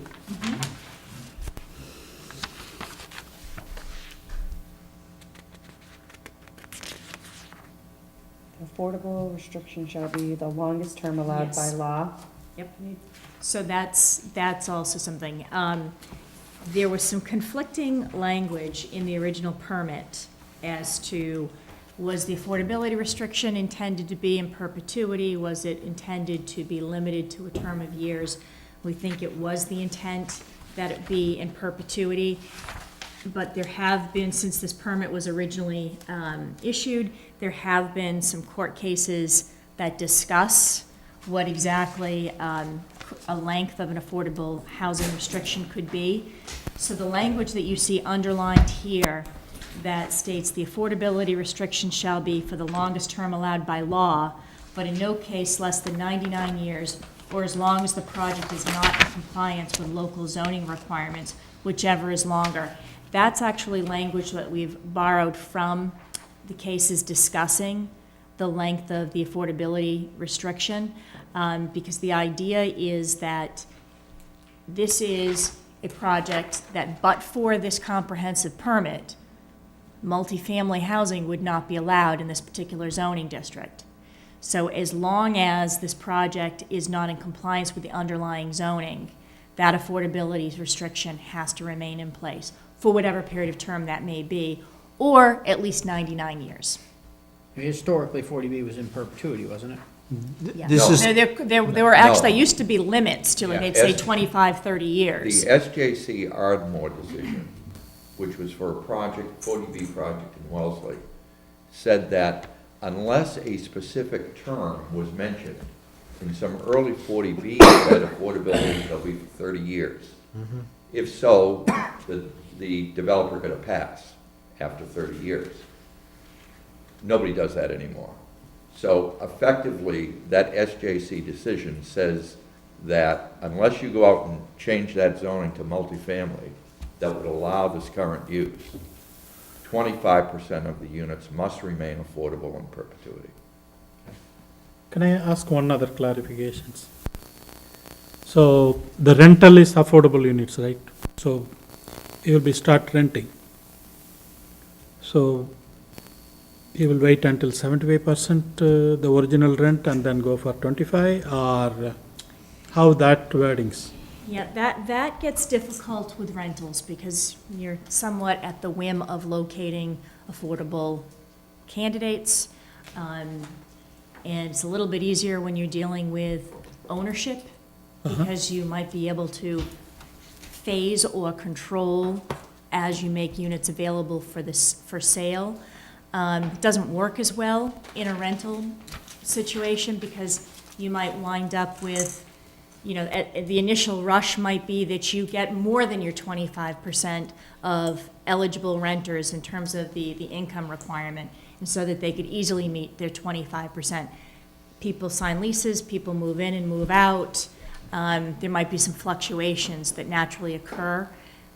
That's why we've suggested language that it just state that, at a minimum, he's got to provide 25% of the units as affordable.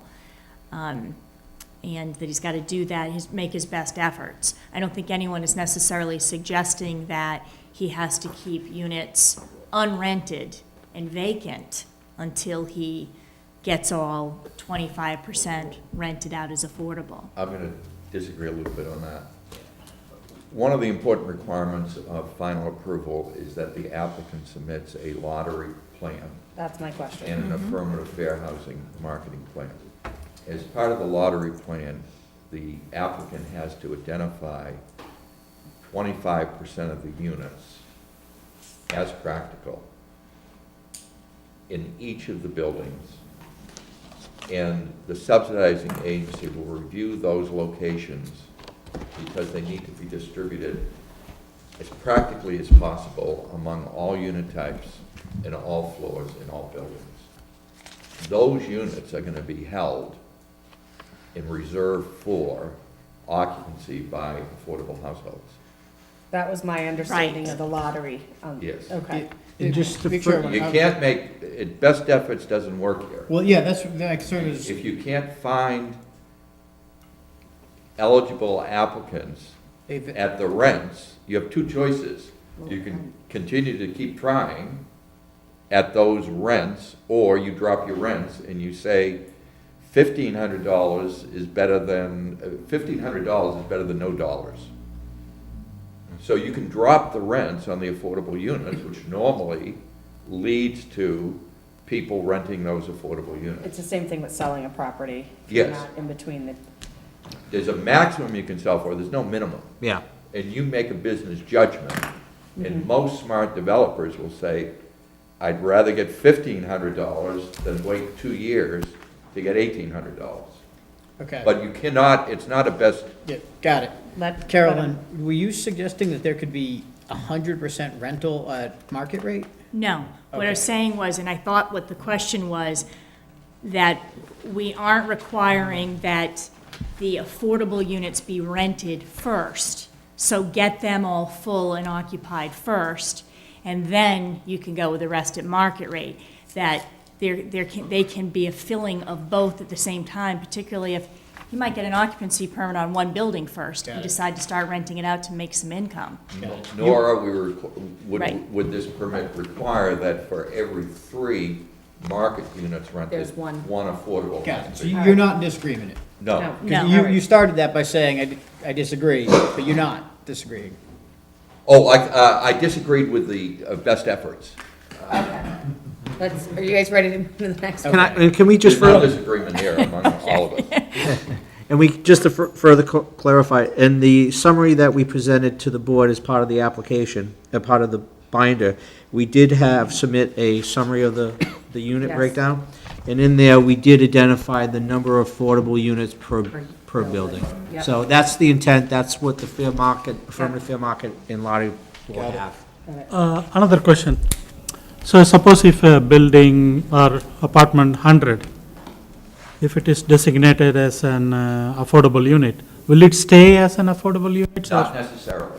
it can keep changing? If a resident's income increases to greater than 140% Okay, of the eligibility limit, they can stay in that unit. For example, someone has a partner, income doubles, they're way over they're over 140% of 80%. The applicant has to take the next available unit as an affordable unit. as an affordable unit. Does that answer all Thank those you. questions? Yep, thank you. All right. Let's keep going. That dovetails then with paragraph H, We where agree. we've said, as Ed was just mentioning, we're not suggesting that you require that 1 out of every 4 units rented must be affordable. Instead, We're suggesting we replace that with language that says simultaneously with submission to the subsidizing agency, the permittee shall submit to the board a lottery and marketing plan. We agree. Make that the Affirmative Fair Housing Marketing Plan, AFHMP. Can you say that a little louder? I'm sorry. Yes. Oh, the marketing plan, what we really care about is the Affirmative Fair Housing Marketing Plan. That's more I want to common. make sure everybody can hear. And that's important because that's one of the 3 requirements for eligibility for listing on the subsidized housing inventory. All right, I know that in J, we start to discuss Lot 3. Right, which is still an Outside of open that issue. discussion on J, Mm-hmm. are there other items in this that we can review before we get to this topic? I would like to leave There are some. those items. We can step over through. I Let's think, step over J and move to the next one to That's keep it semi-going. Mhm. I think the next significant change appears in paragraph 30 at the very end, and this goes back to the affordability restriction. Again, we want to add in the language that the restriction shall be the longest term allowed by law. Yep, Agree. Okay. next. The next significant change is at paragraph 33. There's discussion here of various types of regulations and permits. We wanted to make it clear that any state regulation in effect at the time of the issuance of the foundation of building permit shall apply, but with respect to these other types of permits that we're talking about here, like specifically any local stormwater or drainage rules and regulations or local practices, that we just make the distinction between state versus our own requirements. Do you agree? Agree. Yeah. Okay. Is that all? No. Paragraph 36, we add a request that we change the language to say the lottery agent shall rent the affordable units pursuant to local preferences consistent with DHCD regulations. The original comprehensive permit had some local preferences for town residents, town employees, et cetera, some of which complied with DHCD local preference regulations, some of which did not. So we thought it would be simpler to simply say, whatever DHCD allows, that's what we'll comply with. We agree. Agreed? Okay, so that brings us to the end. Yes. Now, the remaining topics we have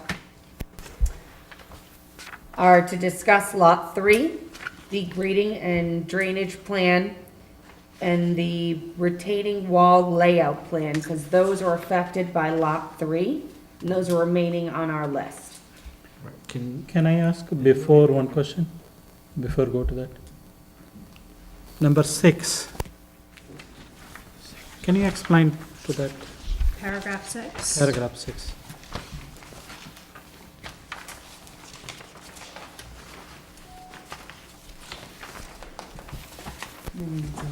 The unit mix. Yes. So there was an amendment at some point that I think Dean does have a chart breakdown, that there's 3 buildings, and when you reduce the number of units from 96 to 80, there's a reallocation as to how many 2 or 1-bedroom units those are consisting of. So I believe this is accurate, but I would like somebody to double-check that bedroom count, Yeah. because Ed and I were comparing notes, and we think we've got it correct, but we think that Building A Yeah. goes from 14 3-bedroom units to 6 2-bedroom units and 8 3-bedroom units. That's correct. Building C goes from 54 units to 38 units, and I would add in here, which would consist of 14 1-bedrooms and 24 2-bedrooms. And then I'm assuming that there are no changes to Building B, since that did not appear to I be. had- Or is there a change to Building B? No, I had no change to Building B. On Building C, I have a unit count of 14 1-bedrooms and 28 2-bedrooms. 28 2-bedrooms? I think that's 32. Yeah, you had What do you? I have Oh, I'm sorry, 14 one 38, bedrooms. 38, you're- 38. 38, you're right, So 24 two-bedrooms? yes, Okay, yeah, sorry, all right. can't read my own And writing. no change to building Building B, no. B? Do we need Just to add why don't that we say line? what the bedroom count is for building B, if you've got it right there.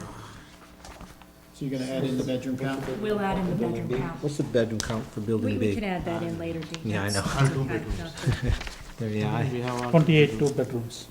yeah, I can look it up. Hold on, give me a second.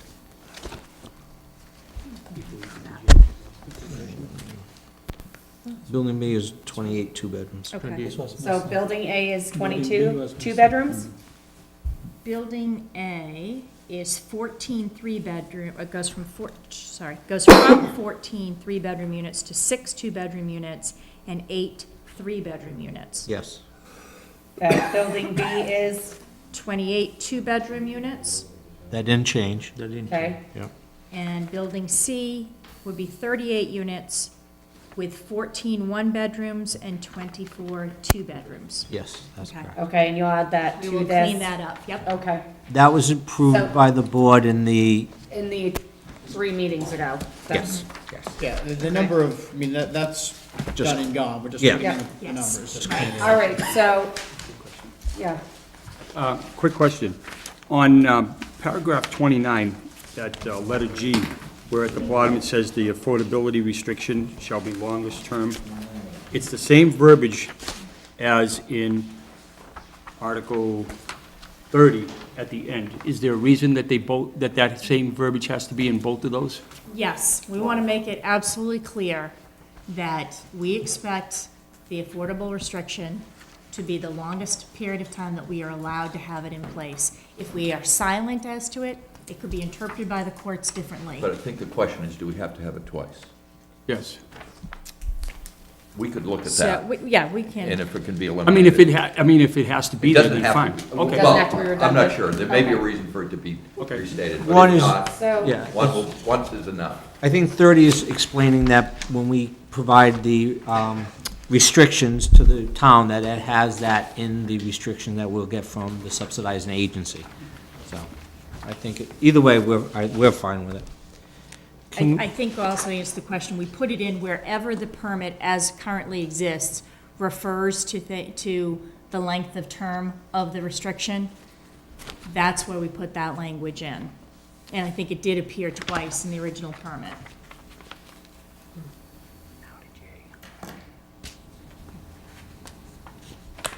Would you like us to explain provide some information, additional information for Lot 3? wait, do you have a question outside of lot 3? No, it was up three.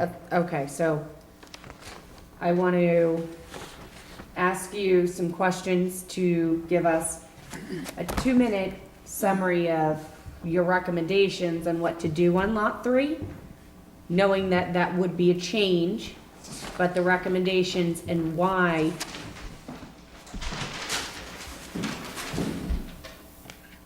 Be glad to. So, I'll refer back to our November 18th comment letter, in which we basically summarized the situation. The applicant had changed the previously proposed 1-on-4 ledge cut to a 2-to-1 slope. During the working group session, we had requested the installation of a gully, rather, at the bottom of that to catch the water before it went into the parking area. They applied that. My comment was that the 2-to-1 slope was a safer slope, it was a more stable slope. We did discuss potentially putting a fence on the top of that, and we basically, the applicant, I can't remember.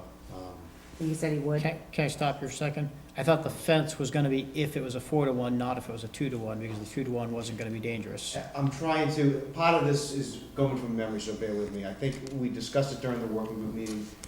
We might have recommended the fence, the applicant said they would consider it. It really wasn't a requirement as much when we recommended that because of the height differential. It is, even though it's 2-to-1's a lot flatter and less steep, it's still quite a difference in height.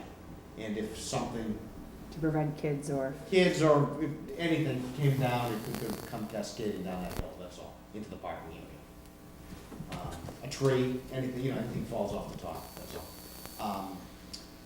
So at that point, I basically recommended to the board that they just discuss that internally, if there's any town requirements, if the infringement into lot 3 is possible based on the conservation restriction that is or isn't existing at this time and the commitments and so forth. But from our perspective, the 2-to-1 slope presented on the revised plan was a much better design than the previous one. okay, so I'm gonna ask you to stop for just a second. Currently, right now, lot 3 is to be given to the town if the town accepts it. Correct. So it would go to the Board of Selectmen first, then it would go to the Conservation Committee, Board, Commission, Right. Conservation Commission. Commission, Mhm. where they could deny accepting this piece of land. So they are not mandated To accept to it. accept lot 3. And the selectmen could say they don't want it either, Right. which at that point, that property would still remain in the ownership. Right, so the only other entity that's also mentioned in the permit now is that if the town or the Conservation Commission don't choose to accept it, there is the West Boylston Land Trust that's also named, and if none of those entities accept this parcel, then the permittee is required to record a perpetual conservation restriction against the parcel anyway. But he would still retain ownership, but subject to that restriction. One way or So- the It other. will still remain as a conservation. So, Yeah. someone got hurt on it, just as a thought, he would be responsible if he kept it in his possession, but had to have a conservation restriction on it, legally. Yes. Can I Okay. answer the question? Yes. Town council, just for clarification, I didn't look at the language, but if the Board of Selectmen or the Commission or the West Boylston Land Trust accept that, do they accept that as a conservation parcel? Or could they decide to do something with it? I'm just curious how the wording. Well, I'll reread it for everybody, that it currently says, prior to the issuance of any occupancy permits, the permit shall convey what we're referring to as Lot 3 to the town of West Boylston, or to the Conservation Commission, or the Land Trust. And if none of those entities can or will accept it, then a perpetual restriction must be recorded against it. So, for example, could the town accept it and then not place it in the care, custody, and control of the Conservation Commission? That is possible. And they could build on that. No. They Well, may what- be able to do anything they want. Whatever use would be allowed, they could technically develop it, yes.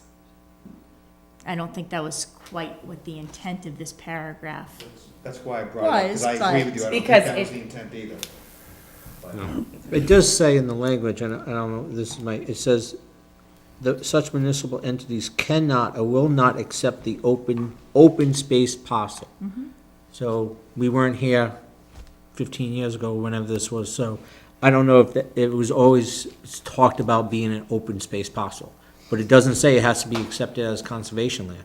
That's, I'm just reading here, on the plan, I believe, which was in an earlier reference, it says lot number 3, not a building lot. Lot number 3 is to be gifted to the town of West Boylston to be held forever in charitable trust for conservation purposes in its open natural state with no access by the general public. okay.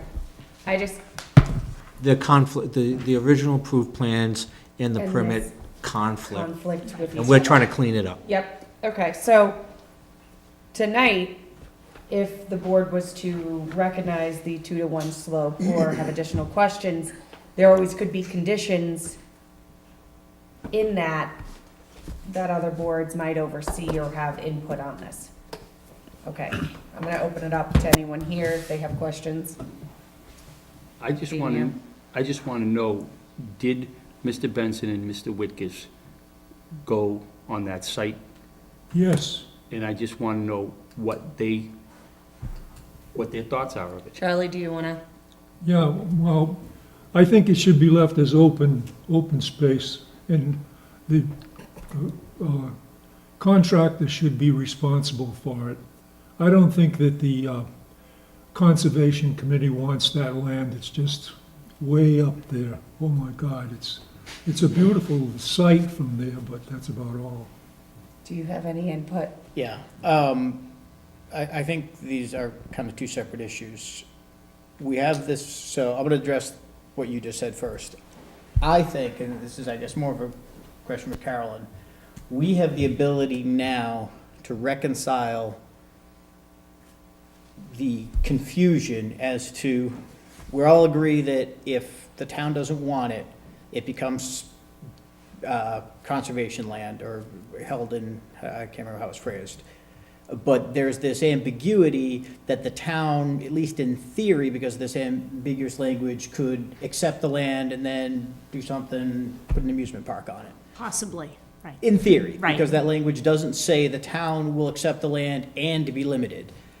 I think we all probably agree that the spirit was, and apparently at different times, it was written that this would be held in some sort of conservation capacity.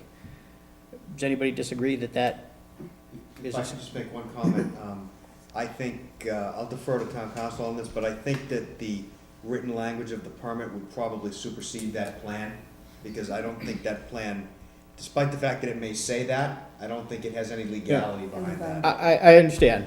So, that's why I said the spirit of it. But I think we have the ability now to take what the spirit and stick it into this restated and say, you know, if the town wants it, the town can have it, but it's gonna be, the town takes it as conservation land. If the town doesn't want it as conservation land, then it's gonna be held by whatever entity is Sajah Gardens, and they're gonna keep it as conservation land, but no matter how you slice it, this thing stays, we have the ability now to say, this is gonna be conservation land. Yes, you do. Okay, so that sort of addresses what we're gonna do with it. Now this brings us to what's it gonna look like? And I think there's two issues with what's it gonna look like. Can anything happen to the land now, prior to it becoming conservation land? One of those things being the 2-to-1 slope, and the other being, are we just going to say, up until the point that it's transferred, basically anything can happen to the land? Let's take the 2-to-1 slope, I guess, would be the first issue. Did you want to say something? I'd like to address both those questions if you like me to at this point. We can tell you what's gonna happen up until construction, and once the the construction in that area is completed. So I think I can address both questions that you. I don't think you can address the 2-to-1, because we haven't decided that yet, but go ahead. Well, I just want to be clear that there was some question on the amount of area to be disturbed, and to try to clarify that. I do have a smaller handout. We have had it engineered, and I'm not sure if Wayne did see this. We do have a blow-up that we could, well, this is the blow-up of the handout.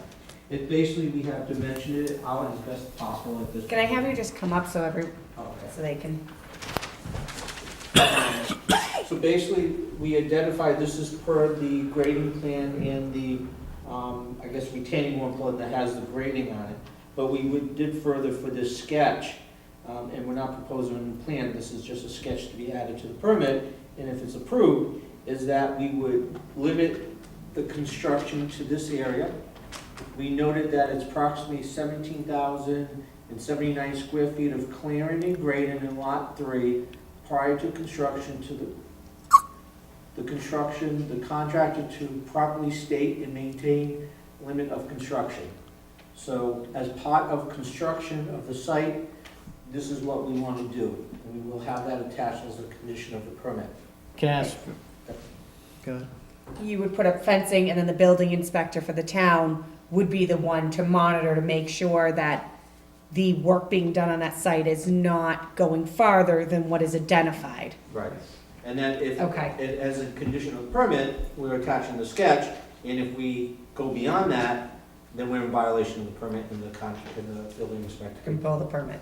Okay, on that line, is your sketched out line there represent, there needs to be a change to the topography of the land in order to accomplish 2-to-1.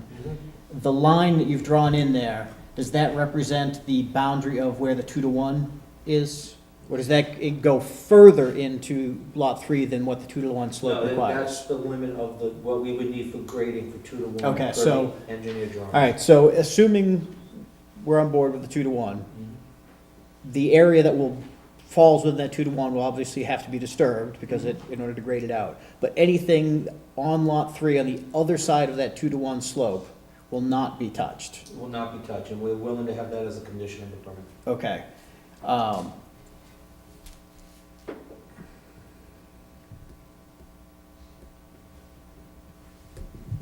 And as part of it, we said we'll stake it out before the start of construction. Right. If being in the condition, the building inspector needs to go out and make sure we stake it, and the stake is like per the plan, we'll accept that also. Is that, does that drawing have the distances as to how far onto Lot 3 this goes? I was out there. Yeah. It's hard to, Yeah, we did provide some dimensions from the property line up, as you can see here, and then we try to, it's not surveyed.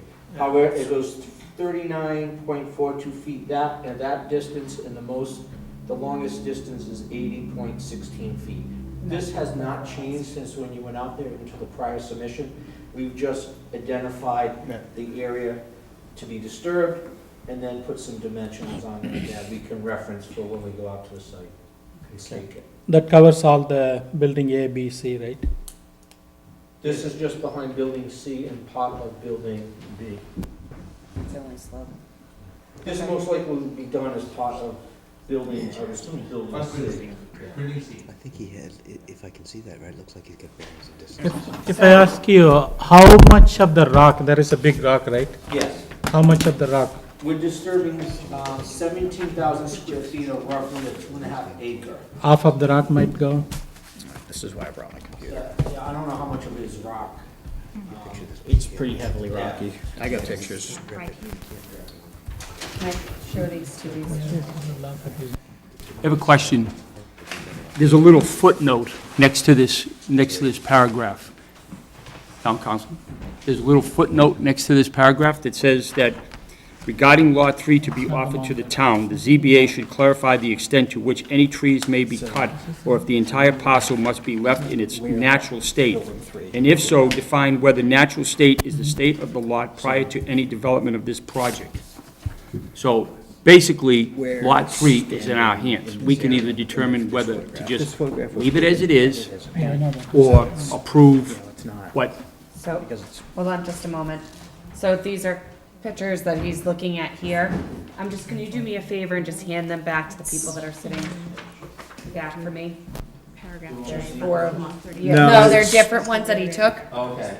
I actually have unfortunately, I couldn't print them all. I actually Here, just took if more you can pictures. give those to them so they can see it. And you can do this. How detrimental to this, maybe this is a question for Wayne, how detrimental to this project would this be if we decided not to let them touch Lot 3 at all? So this is sort of panning. As far as, the grading, the drainage, all of that 2-to-1 slope, all of that. So just to clarify my mind, so if you don't do, and I just want to restate kind of what you're saying. If you don't do the 2-to-1 slope, and I only say because recently I saw on 140, as you're leaving West Boylston heading, that entire rock wall collapsed near the highway. So it made me actually think of this, because I think of the ZBA every time I leave my house. Yeah, it's pretty much. But I think of Those that, trees are there, but pretty much under. when the I trees try is to rock. justify, Yes? when I try to justify this rock wall, this cliff, and I've been out to the site, it's been a little while, but if you don't do a 2-to-1 slope, you're gonna have behind this property, you're gonna have a pretty steep ledge, almost like a cliff wall on that property if you don't do the 2-to-1. So, that was, your comment was the genesis of several comments that we had. And it all revolved around the lack of geotechnical information. It could be, for all we know, that could be one solid piece of ledge, and it could be accurately cut at 1-on-4 would be very safe and stable, but we don't know that. Well, So over what- time, What's that? over time, it could deteriorate, land could If you move. drive, yes, but if you drive along I-290, there's ledge cuts that have been like that for 30 years and they haven't fallen down. So you're not wrong in your statement. So what, just to kind of summarize, so a 1-on-4 rock slope is perfectly stable, perfectly legitimate slope. At certain height, it gets stepped back, there's ways to do it, and it's perfectly safe. The applicant didn't have the geotechnical information to support that original design, so what they chose to do was go to a 2-to-1 slope, which I don't disagree is a more, I don't want to use the word stable because we don't know what the condition of the underlying materials, but it's a more reasonable, it's a more, it's a safer slope from a access perspective. So that's why we didn't disagree with that change.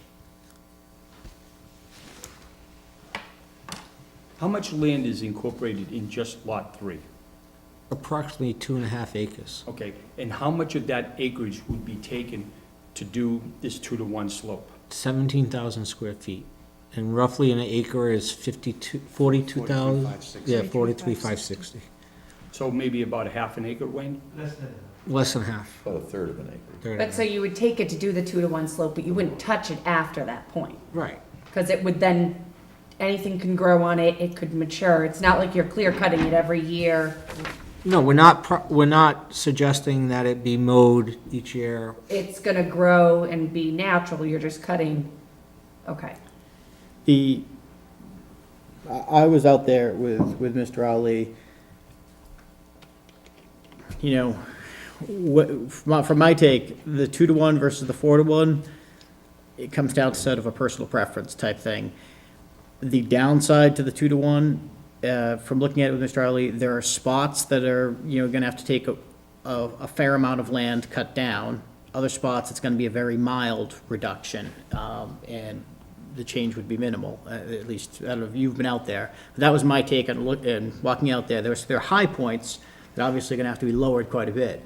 There are other points that are not especially high, and you're only, you know, removing like 2 feet of material. The biggest downside that I see personally is where trees were going to have to come out. It wasn't as many trees. This is a pretty wooded area, but from seeing where the stakes are, there weren't a lot of large trees that had to come out. There were trees that were going to have to come out, a few of them relatively large, which is concerning. I have more pictures on the Sorry, computer, I and I'm gave- happy, no, that's fine, because I have them on my computer. I'm happy to share with, if public wants to see this that hasn't seen it. The areas that are gonna have to have the most land removed, is not the portion that abuts Stillwater. So if Stillwater is over here, that's the amount of land that's gonna have to be removed is less near Stillwater than in the others. Just for reference. Right. Stillwater's over here. This is the area you're saying is the minimum amount of cut, and this is the larger portion. Would you agree with that as far as where the land has to be Based on removed? the grading plan, that's correct. Yeah. You can,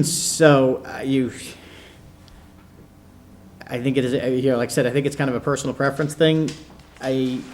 Because it's less near Stillwater, that means less large trees have to come down. I think I identified a couple of well, I don't want to say a couple's literally 2, but there were a small number of trees of significant diameter in that area. But, that being said, a big tree is a big tree, and if you live over there, that's meaningful to you. You can see, there is a house, I don't know whose house that is, but you can see in the pictures that I think it's being passed around. So are you the gentleman who came out? There was. Yes, thank you for letting me make an unannounced visit. Can you just? Bud Hanscom was Stillwater. So, you know, what I can say on that is this particular structure, my structure, we've been there for 30 years.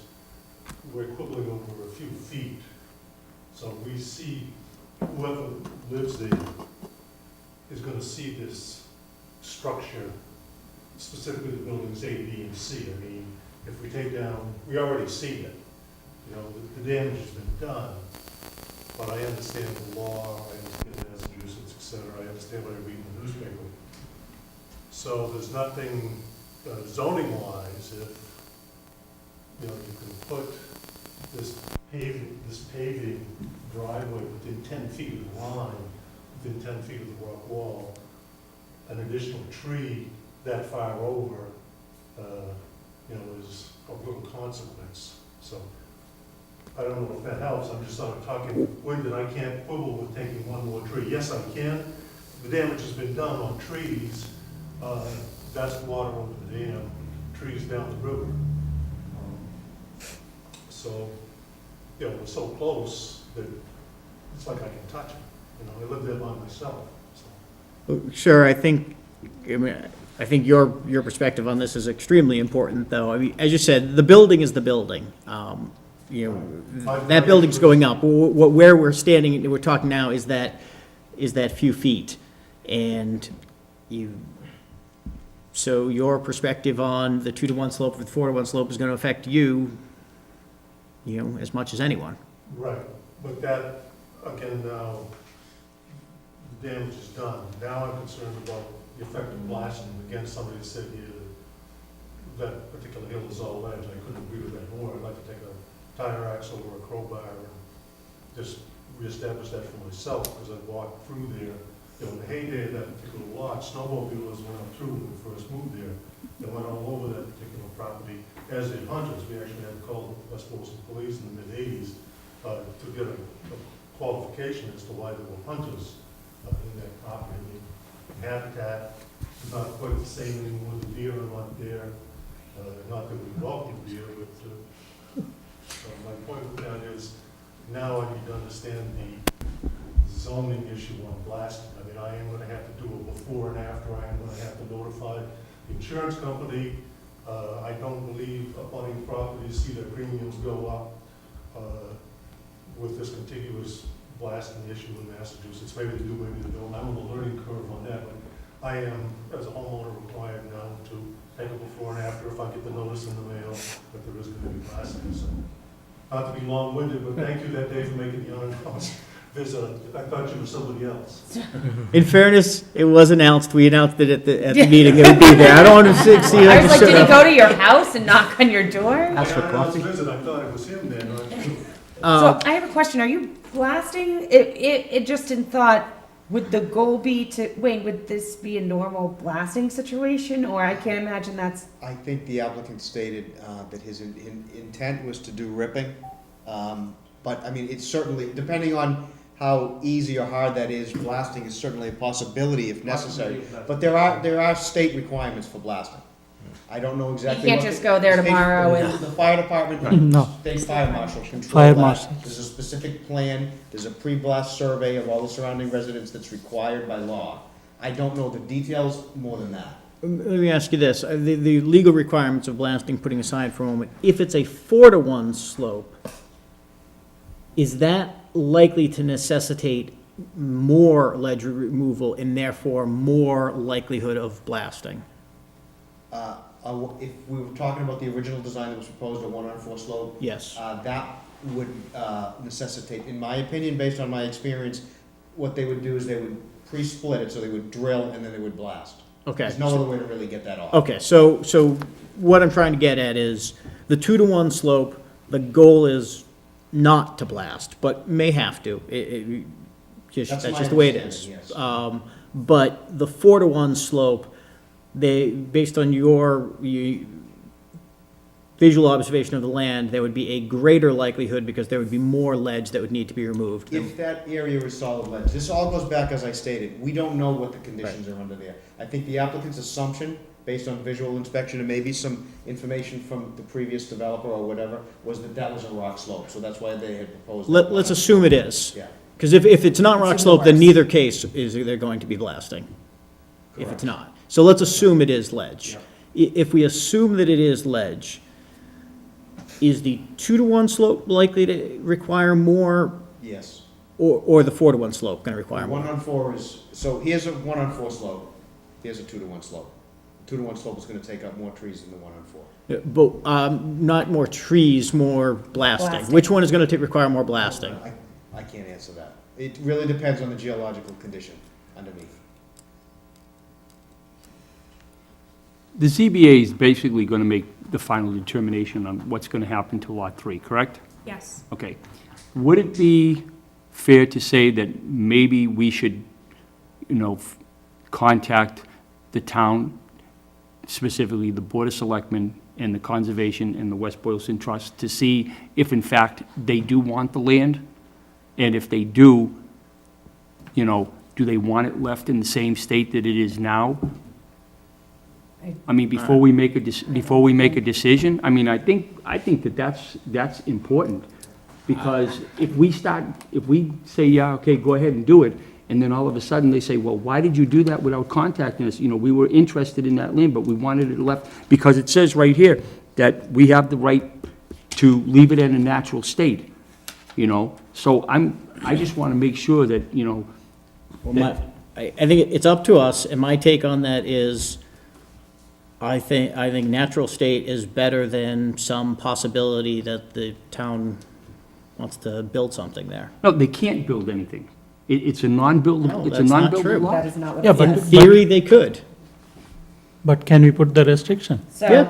for the town too? We can put the restriction too. Change that now, so So Right. I'd say, stipulate that. let's look at this. So I think do you have all the information you need from them? Do you have any more questions for them? I do have, Wayne, One more, okay. if it is 4-to-1 ledge cut, do they have to go to that Lot 3, or no need to go to Lot 3? I apologize, I don't have the original set of plans, but I believe, and maybe you guys can comment, I believe that the original 1-on-4 slope we proposed. They don't need to go to did Lot, not infringe on Lot 3, yes. if my memory serves me correctly. So We can if, certainly check that. yeah, if I remember, that's what you said, just because of the 2-to-1 is I little, think that was in the spirit of what was talked about, I think we Yeah. were staying off of Lot 3. That's what the original was. so if it is 4-to-1, they don't have to go to Lot 3. That's my This recollection. is the setback. I'll just go one. No, this is, it's a The big permit plan set. you have it, if you want it, that plan. We can open it up if you want an answer. I don't, Yeah. do you want to open it up to look at? So That the was the- 4-to-1 versus the 2-to-1? 4-to-1. Okay, just for clarification, since this is it's a 1-on-4 versus a 2-to-1, it's different. A 4-to-1 slope is actually flatter than a 2-to-1, so that would be more clear. I just don't want No, to. my question is different. That's fine. If it is 4-to-1 means, are they going to the Lot 3? No, I think even. So it's 1-on-4, means that's steeper. If Yeah. it's, 1-to-4, I'm sorry, if it's 2-to-1, it's flatter. yeah. Okay? And They if need it the, was- If it was an actual 4-to-1, it would be even flatter than that. It's 1 foot, 4 feet horizontal for. no, I'm sorry, I was trying to say the 1-to-4 Yeah. ledge cut means, do they need land in Lot 3? I don't believe so. I have to look through the plans to decide. But that. if it is 2-to-1, they certainly need Correct, quarter of an acre of whatever it land. is. That was the original intent, was not to go on, that by doing a, Yeah, I agree. yeah, was not to go on, yeah, one. Except All right. the areas, well, I think this is important. The areas that cross into Lot 3, the ones that are going towards Stillwater is the least amount of crossing into Lot 3. The deepest incursion into Lot 3 is away from the residential area. Towards the wooded section. Yeah. Completely towards the river. So not to state that it was not important, so let's make that clear. My questions are, we did review these in prior meetings. We did. So do you have your binder, because I believe it is in your binder, stated from what you had submitted originally, so it will be there. So if you want to take a second, we can take a second for you to review that. Now, I've seen the difference. Then what is the important question? It's not an important question. It's whether or not we approve what they have suggested, 2-to-1, which goes into Lot 3, and I think the visuals of that, and we have a resident who has concerns about the blasting, which doesn't seem like we can get a good answer to. Not only that, it will be disturbed the lot 3. So, Conservation land is disturbed. So I think That's we another have point. two ways to look at this. Yeah. So can I just, 4 to 1 is in the original, 1 to 4. so if I can just make a clarification? 1 to 4. If I can just make a clarification, I understand the internal debate on the 1 on 4 versus the 2 to 1 based on the clearing and so forth. Yes. But just to be, from an engineering perspective, you hired us to do a technical review, okay? Yes. We were not satisfied with the material presented based on the 1 on 4. We recommended additional geotechnical information be provided. So if the board decides 1 on 4 is okay, then my previous statement stands, we're not satisfied with the material that's presented to date. That it will support that. When they changed it to the 2 to 1, we were satisfied because it is a much stabler slope that you don't require geotechnical information in order to construct. Thank you. If we would be willing to, if allowed to do the 2 to 1, that we would restrict the work as we identified on the sketch. If the board so decides they rather not have any disturbance in a 4 to 1, we will accept a condition such that the permit be approved with the condition that any work that is done in the sloped area gets the approval and review by the consulting engineer. We just don't want to hold up the project. We'll go either way. We'll provide the information necessary. At the time of the decision, it was based on safety issues, truly a safety issue from an engineering standpoint. We thought this was a better design. We still feel the integrity of the site, the integrity of the lot is there. The intent is not to do anything differently other than if it was, say, a wetlands where you needed to be into the no disturb zone for some construction, or the buffer zone, that during construction, that sometimes happens, and then that is limited just during construction. Okay?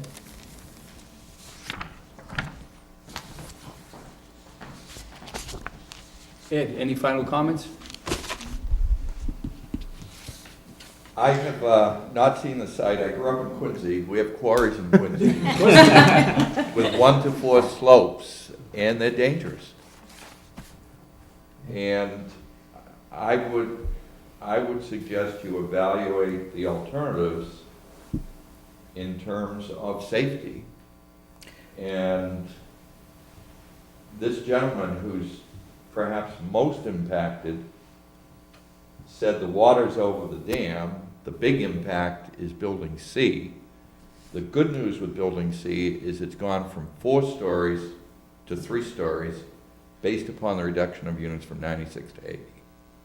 And I would err on the side of safety versus trees, but that's not my job as a consultant. That's your decision. Sir, can I ask you, sorry, Wade. No, I'm looking for the gentleman behind you.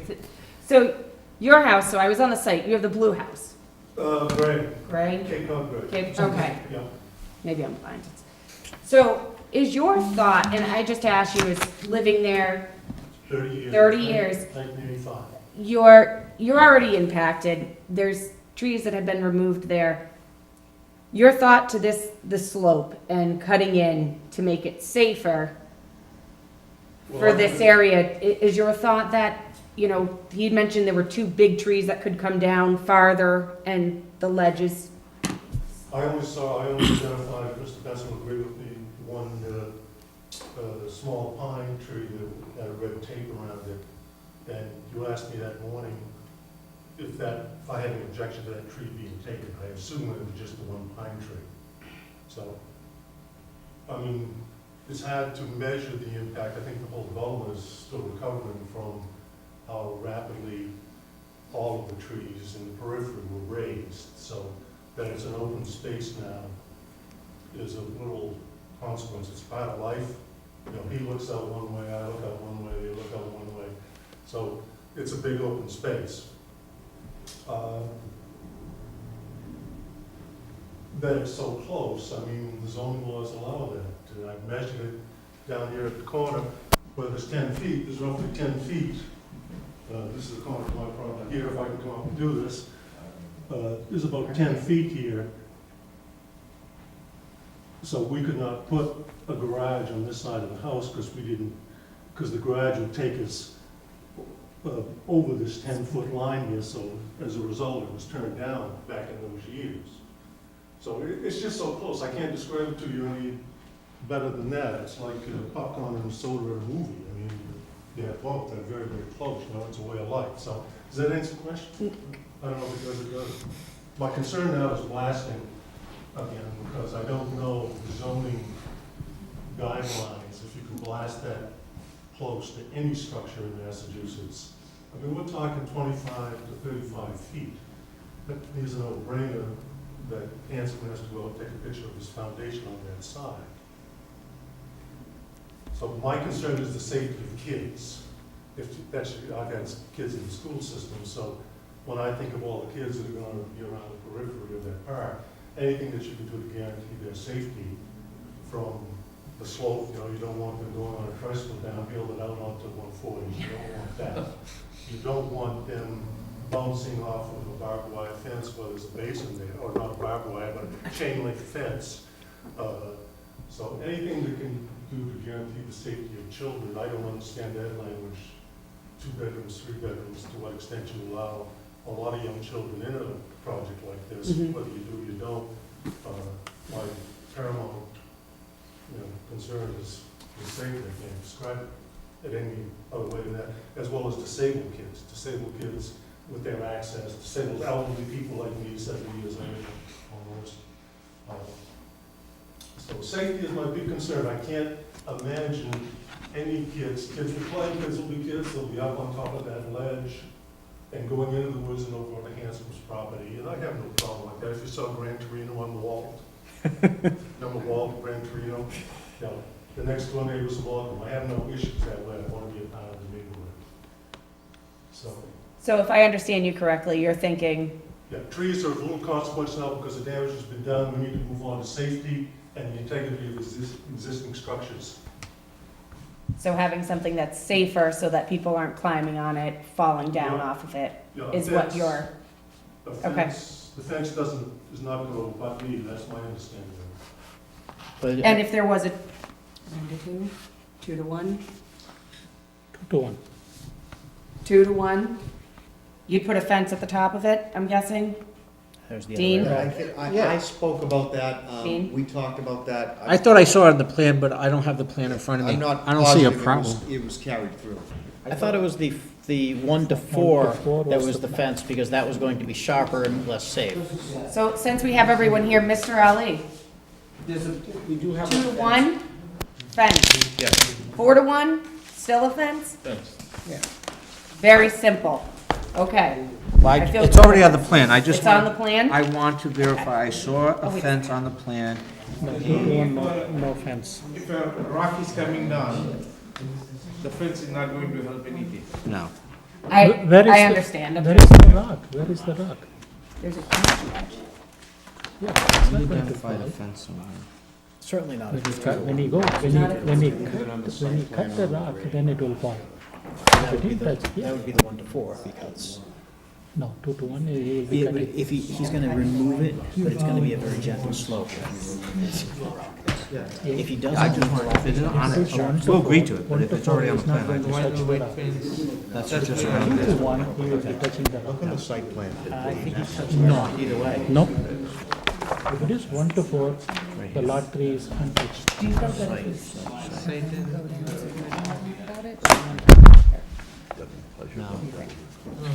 See, I thought this, see, this is what confused I'd me. like an answer on that, because I thought. If it is 1 to 4, they won't be touching the lot 3. If it's 2 to 1, they are touching lot 3. I definitely agree with that. My understanding is if it's going to still have to cut rock, it's just not gonna be on lot. It's gonna cut rock. Dr. Boyd, when we took it out, I told it. All right, He can do we whatever he need wants. some type of, there's just too much going on. Okay, it's not on the plan, we'll agree to He has to go to level there. All right, He will I cut the have, rock. I have a very good question from the board That becomes that I need an answer a to. safety issue. Yeah, but Oh, he yeah, put the okay. fence. No, I don't know how. yeah, Yeah, there is a I'm fence. sorry. On the landscape plan, there was a 5-foot-high black coated fence that runs along That's at the bottom of the slope. just at the bottom of the slope. So at the bottom of the slope, there's a 5-foot fence, Yep. black coated, Yep. okay. Can I hold it up? Ed, What I've seen on some 40Bs with similar situations is that you have the right to require a fence, but you see what that slope looks like, and you can make a determination whether or not you feel a fence is necessary. That's a way that sometimes these projects are resolved, because you almost have to see it. Why don't you ask your question? I thought you had a good question. Wayne, if it's the 1 to 4, will there be a need to remove rock, not on lot 3, but on the other, what is it, lot 2? Yes. Lot 2. Is lot 2, I know you don't have the geotechnical stuff to determine the safety of it, but is the land, is there gonna be a cut, so land is gonna have to be removed? There was a cut proposed originally in order to get the limit of work within within the, not on lot 3. Right. So, there, again, I can't answer whether there's gonna need to be rock removed or not, but there was excavation shown up to the limit of lot 3, so there was some sort of cut. I can't tell you whether it was soil or rock. That was the genesis of our comment, saying, we don't know whether, what they showed in the original plan was a ledge cut detail. And we said, Okay. that's great, but if it's not ledge, you can't construct it like that. Let me just stop a second. So if it's 1 to 4, earth is going to have to be removed. You don't know what that earth is consisting of. So I was gonna mention this afterwards, but since you've offered. So if it's not rock, it can't be a 1-on-4 cut. Okay, you would have to build some type of other slope treatment, whether it was a riprap slope with large boulders, a retaining wall. So 1-on-4 won't stand up with anything but rock. So that's why the 2-to-1, that's why the engineer chose that. 2-to-1 is stable and earth will stay upon itself. It's basically a 45-degree angle, and it will stay by itself. It won't fall. Anything steeper than that will fail. So unless it was solid rock or some reasonably stable rock, the 1-on-4 would not work. You couldn't propose a 1-on-4 slope with any type of soil condition. It would have to be rock. And that was why we made the comment, you don't have enough information to show that this detail is actually constructible. They may end up during construction either infringing onto lot 3 or coming up, and this is what I want to help protect the board and everybody else, during construction, if you decide to go with the 1-on-4 with the stipulation that they'll do the geotech, I appreciate that offer, that's great. They could decide it's not stable enough, we can't go on lot 3, we have to build some wall, which honestly may look better or may look worse. If it's ledge, because if it's just soil, that creates this issue with it, so not say, if it's ledge, they would have to cut the ledge. Is that, You drill and blast it. okay, but they would have to Typically. remove ledge Yes. through some means. And typically that would involve drilling and They blasting. can rip it too, depending on, there's a lot involved. But there would be some mechanism to remove ledge if it's a 1-in-4. Yes. If it's not ledge, then that raises the separate issue of they'd have to construct some alternate means of holding the land back, such as a wall. Of some sort, or some type of reinforced slope of some sort. okay. Yeah. So we may not be able to figure out by now those things. So, again, just to kind of, when they proposed the 1-on-4 slope, right, we weren't satisfied that there was enough information to determine whether that was constructible. So they said, well, we don't really, and I'm not, I don't blame them for not wanting to do the geotechnical analysis. It's not like it's $200 to do that. It's expensive. They have to go out and do soil probes and cores and so forth, and then a geotechnical engineer has to evaluate that based on what they find, the type of rock, the angle of the rock and so forth. They'll say, you can cut it this way, you can reinforce it this way, there'll be all different options.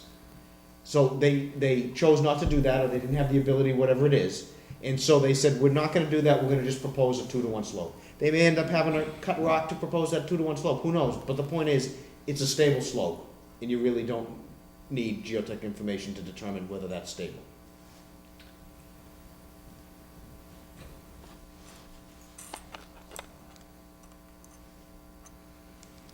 And this is an important topic. We're rounding 10 o'clock. So I'm gonna ask the board, Charlie, David, does anyone have any last questions for anyone?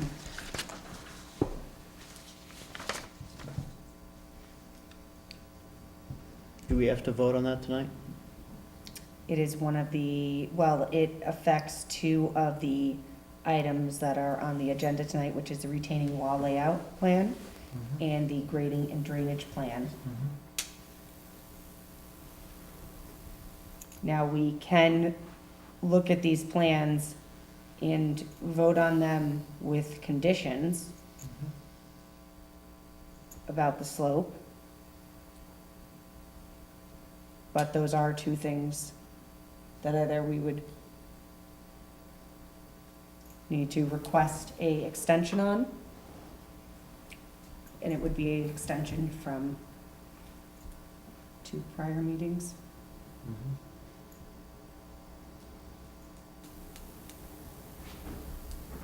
I'm just one member. I just, So, do I, it's not. so, at this point, I'd say, do you want to go and discuss this further? Raj, do you have any thoughts on this topic further? There's really, I believe, 2 options in front of the board. Slope. And I kind of would, There is only one, to touch the lot 3 or not? Not to be, is correct. so at this time, does everyone feel comfortable? Have they had their questions answered to close and have a discussion on this? Are you in? As far as asking them Yes. questions? I Good. think, I want to discuss, I think Ali is a good builder, and he needs the average of 20 feet, which isn't very much. Chop the slope down and let it go. I mean, he wants to build a good project, and that is interfering with the project. He never should have gave away that land, but he didn't give it away,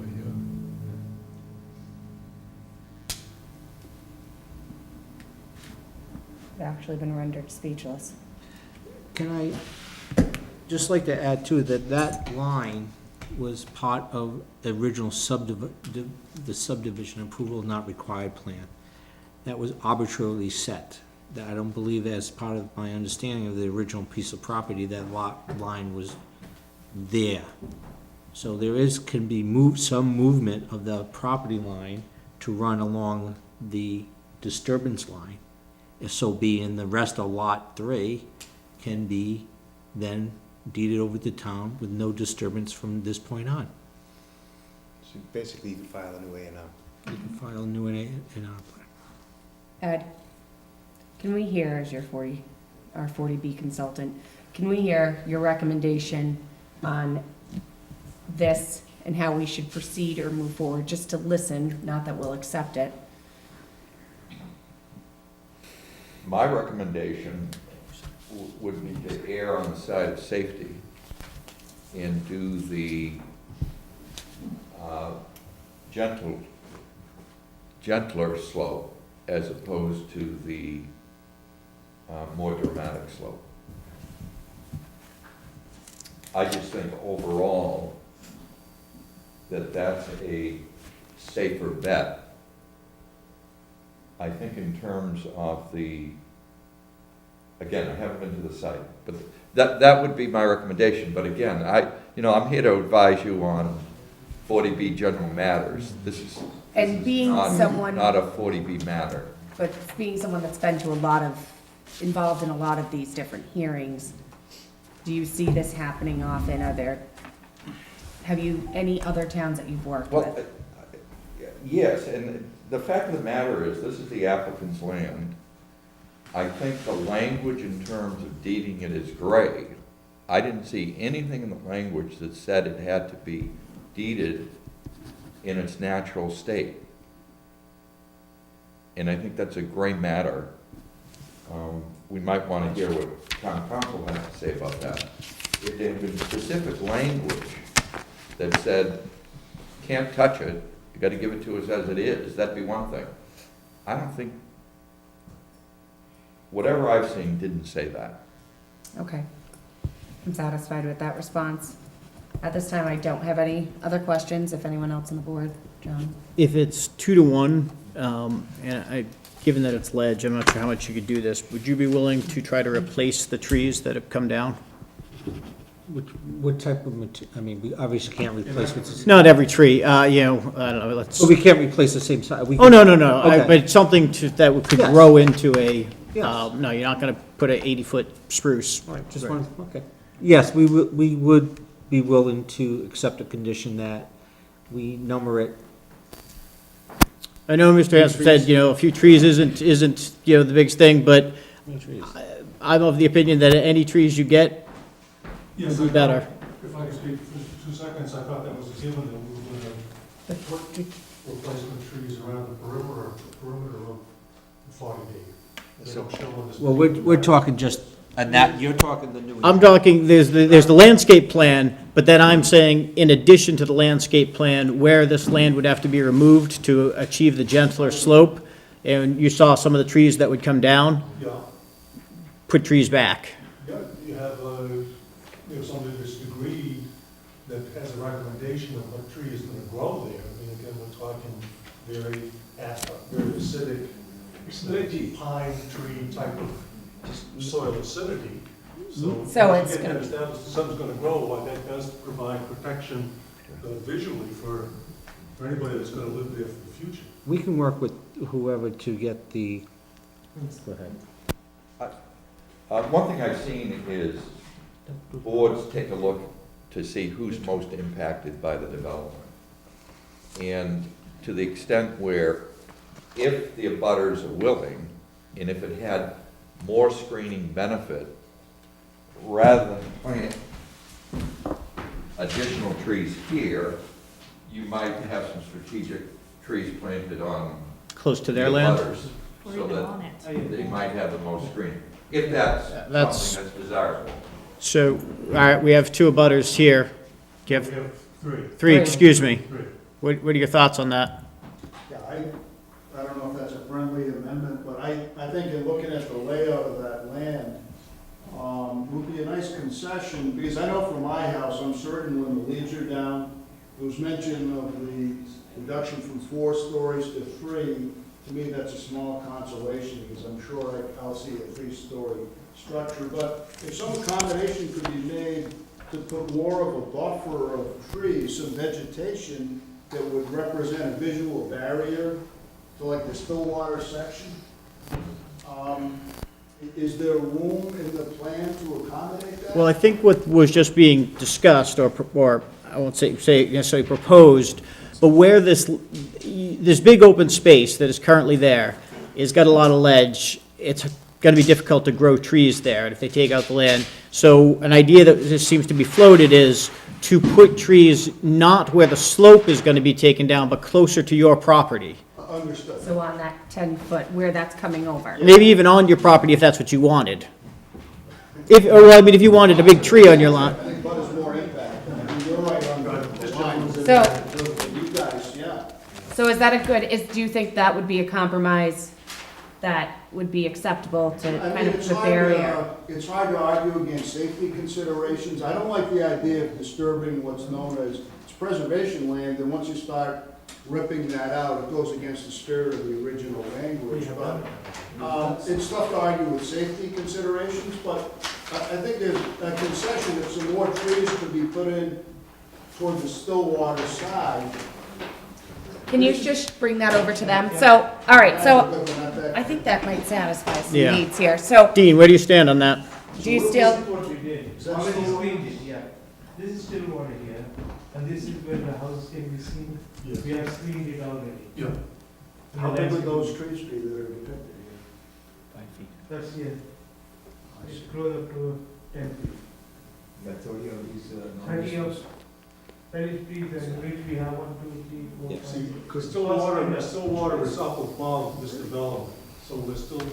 An 8 by 10-foot tree doesn't do much, could you put bigger trees in? No, just from construction. If they agree. There's no point to put any. Oh, you're saying initially, yeah. It's up to you guys. All right, so I think I'm comfortable in proposing something, and I want the board to, I want to see what you're just showing him. Fall out. And then you're gonna get that. Yeah.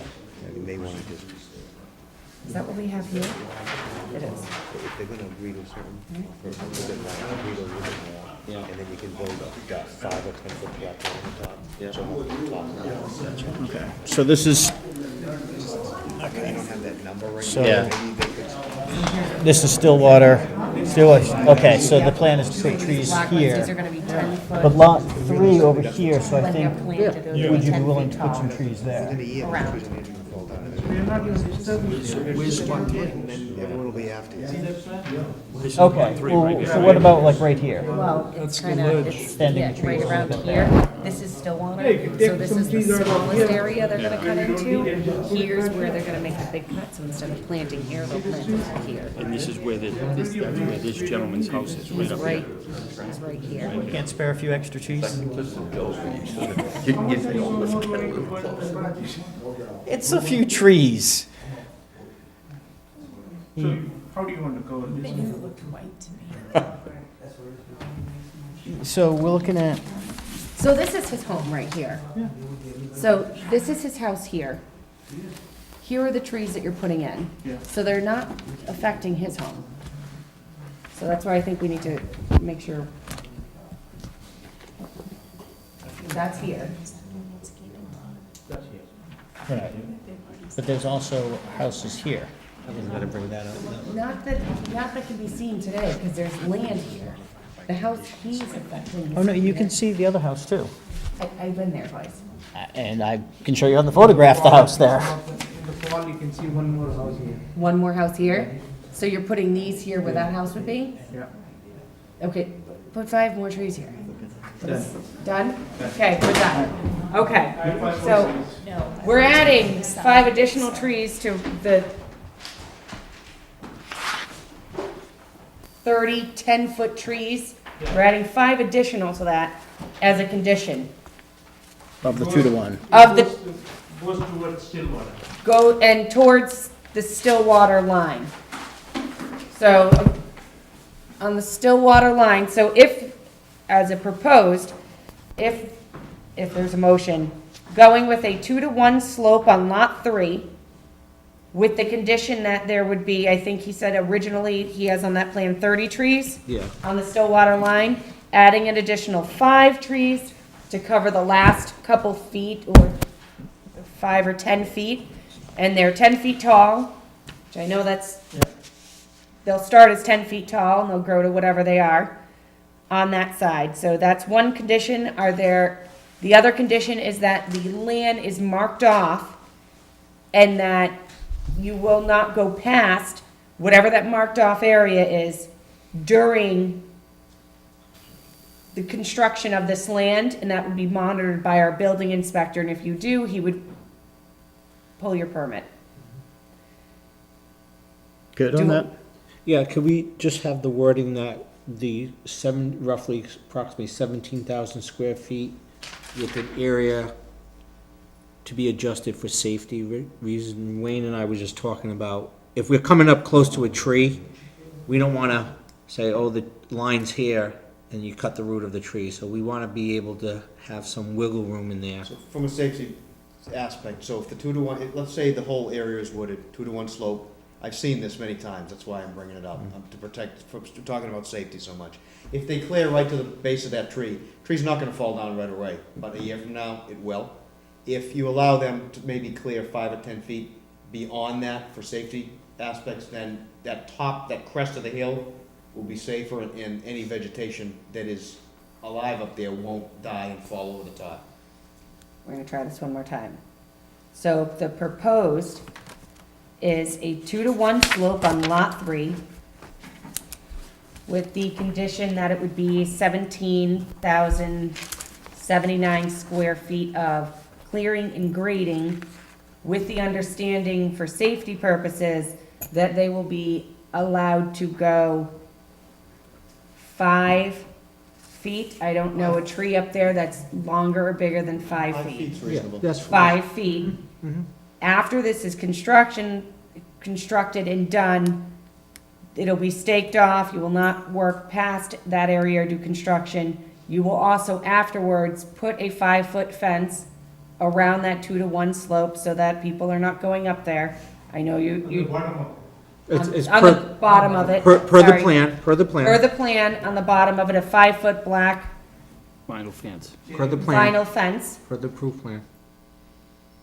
per the approved plan. Are you writing this? No, I'm waiting. Great. Approved plan with the condition that you will put 40 trees that are 10 feet tall along the line of Stillwater. Not my, 35. 35. 35. 35 trees total in the project.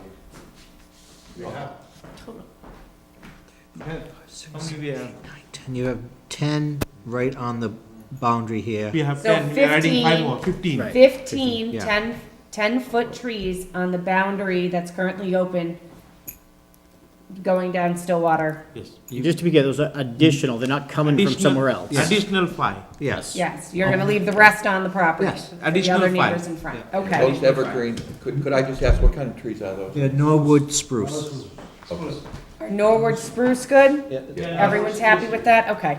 Are there any other conditions that I might have left out? For Is lot there any 3? reason you couldn't go with a tree bigger than 10 feet? Is there some reason it's limited to that size? Yeah, how long have I got to live to get the benefit of those 10-foot trees? Cost. I think 4 years, if you, I have put about 6 foot trees, and now it's almost 14 feet in 4 years. But I'm just saying, would it be possible to put a 15 or 20-foot tree in addition? Is that driven by the cost?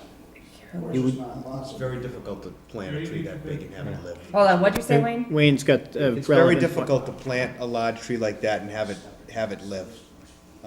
You'd have to transplant something like that. You're much better off installing 10 feet's actually pretty big for planting a tree. You're better off installing something small and letting it grow and mature and stabilize. I understand the gentleman's perspective, but the bottom line is, it's very difficult to plant something like that and get it to live. I can't get a bush to live, so I. I understand. Town council, do you have any, did I encompass all of the conditions? So the one question still remaining is, the plans that we've seen for Lot 3 make this reference to Lot 3 being kept in its natural state. So can we clarify that beyond this construction area to be sketched out, that the balance of Lot 3 shall be undisturbed by the developer as part of this project? Yes.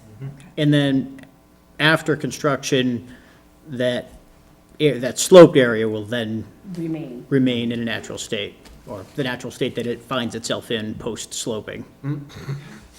Post-sloping, yes. Want to write that? Post-sloping? Yep. So, Never heard do I that need to one. restate everything that I just stated? I think, where's the agenda items? May I see that?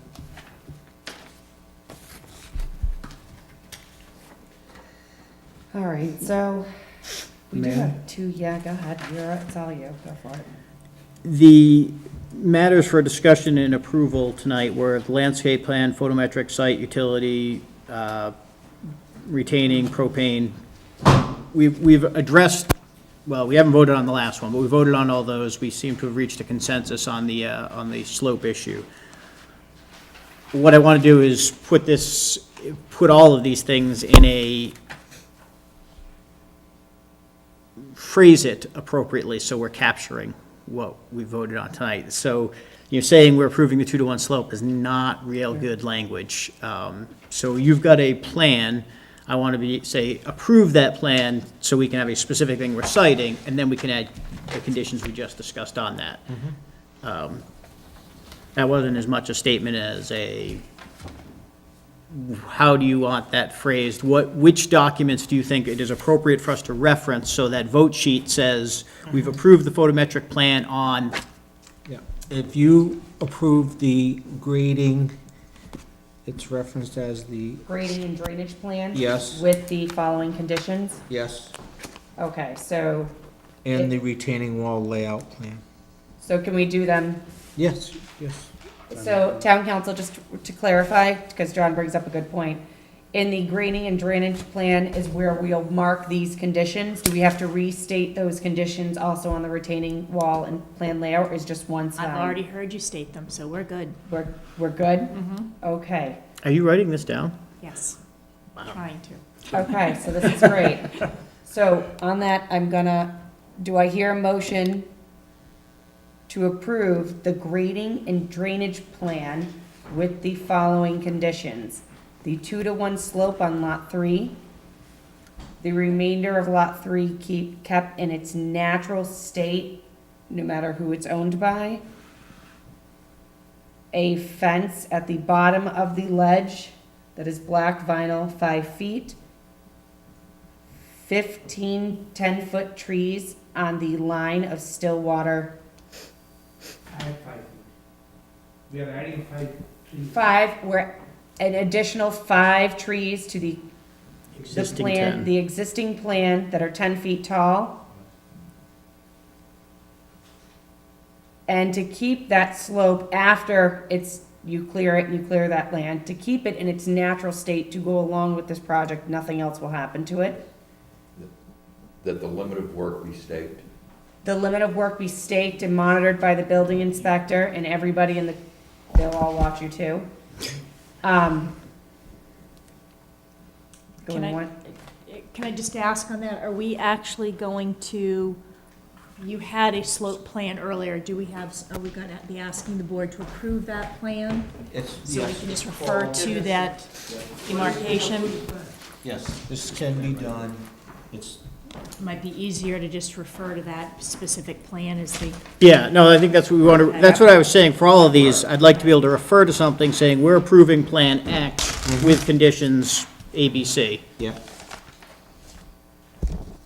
So, is What this is the this plan, one? is this the one we should be referring to? So this is, slope area Slope plan. area plan dated 5/28/15, okay? That's- Okay. prepared by Burke Engineering. Do we have a motion to I- approve? I was gonna motion.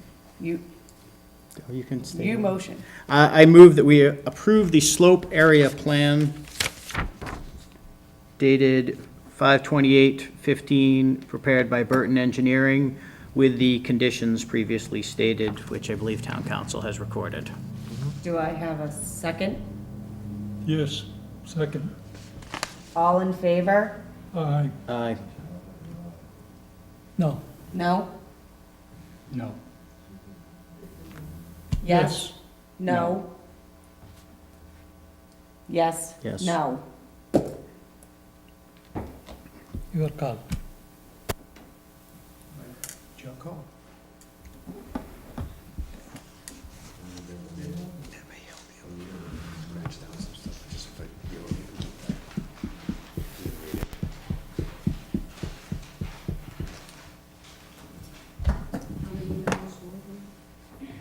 Not yet. How many hours again? I just want to make sure I got all right.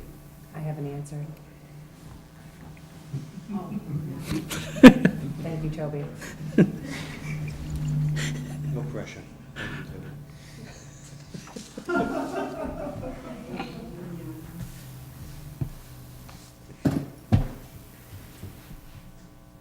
Yes?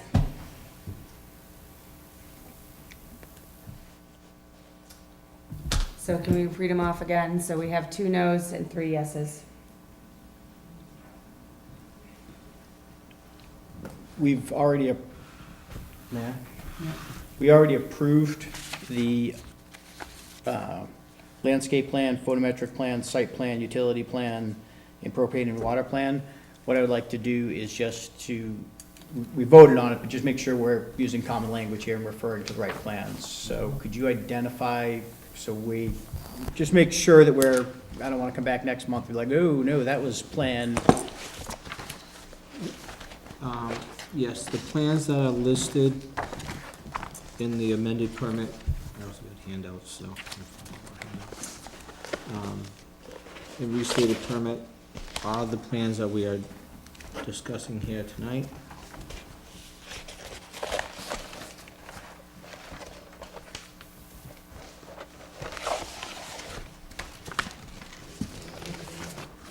For reference, the plans which are attached to the permit in section,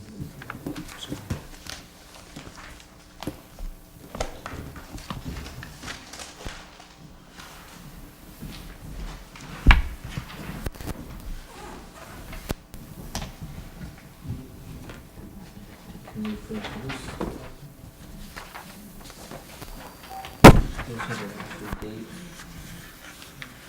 And that's the ones I referenced in the amended permit.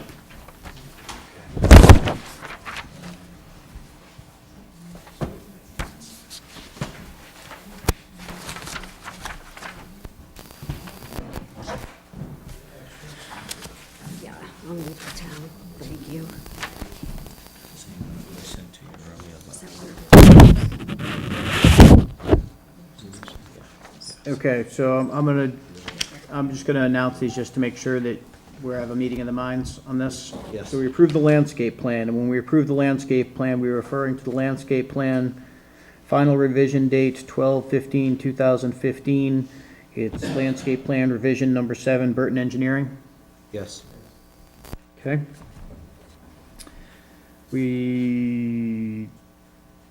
I don't see the photometric plan on here, so I'm gonna skip that. That's the lighting plan, I'm sorry. Oh, sorry, okay, I'm sorry, I missed it, I drew a line through it. The lighting plan, this is, final revision date, 10/26/2015. The firm is CREF. CRE. Cree. I'm sorry, that line I drew through there is, That's a lighting plan.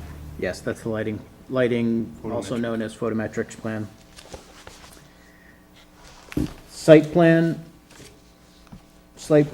parentheses, revision number 7. Final revision date 12/15/2015, Burton Engineering. Utility plan, parentheses, revision number 7. Final revision date 12/15/2015, Burton Engineering.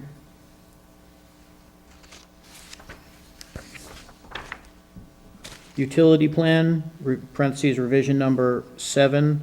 Final revision date 12/15/2015, Burton Engineering.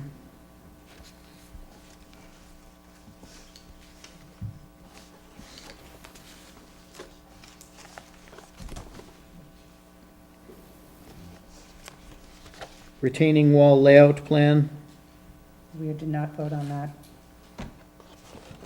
Isn't that part of the? No, it is a different one and it's not voted on. It's an item on our agenda. okay. All right, well, I'm gonna skip that now, just so we can make sure we've captured everything. So propane and water plan. This was propane and water plan, parentheses, revision number 7, 12/15/2015, Burton Engineering.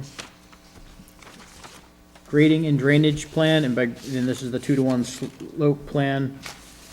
This is grading and drainage plan, revision number, parentheses, revision number 7, final revision date 12/15/2015, Burton Engineering. Are we in agreement on these? The only comment I have is that in the memo we did the letter I did to the board last month regarding approval of plans, we did submit a retaining wall layout plan prepared by Burton dated May 28, 2015, with revisions through November 13th, 2015. I do have a modification letter asking you to replace that one with the one we had submitted tonight. That's the one you have not voted on. You said you did not have that one? We have not voted on that one. It's an Oh, just- open- It's on the agenda. Oh, I'm sorry, It's I on the misread. I agenda. thought it was not on the agenda. I'm Nope, it's sorry. on the agenda. We just have not voted on it. Okay, okay.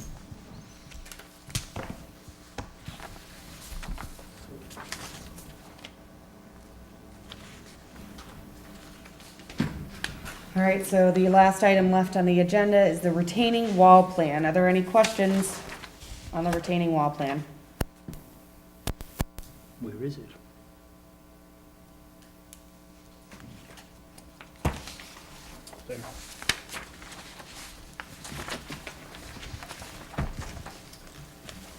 Wayne, do you have any concerns on the retaining wall plan?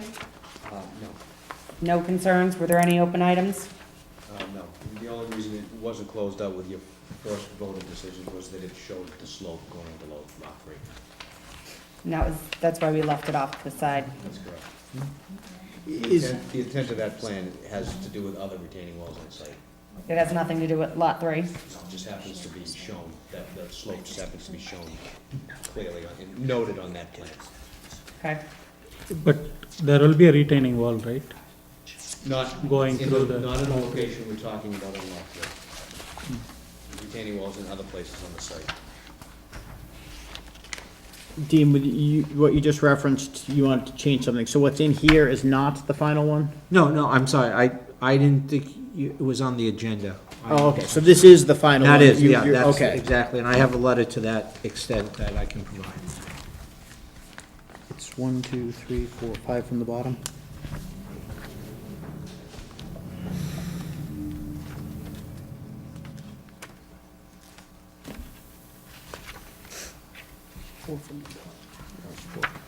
Sorry, yes, you're right, 4 from the bottom, excuse me. Has anything drastically changed on this plan since our last meeting? I don't believe so. No. I don't think the retaining wall plan is modified. No. I don't think there's- So nothing's changed? No, we didn't change anything. I think it's after the working group meeting, we added the propane tanks and some other stuff, but. That was I don't, last time, yeah, yeah. and we had some other comments about the retaining walls the first time, but nothing recent. Can you show us Can on you show here? us where it is? On this here? What page it's on?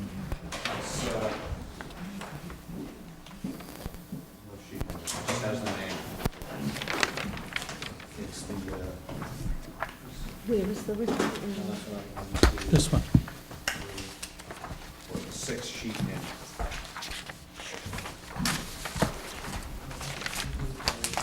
Is that in this? Which one of these? I don't have it. This one's not that different. All right, show us because we got a different handout. Oh, you have the one with the double pages. Yes. This one. Just want to make sure I have it.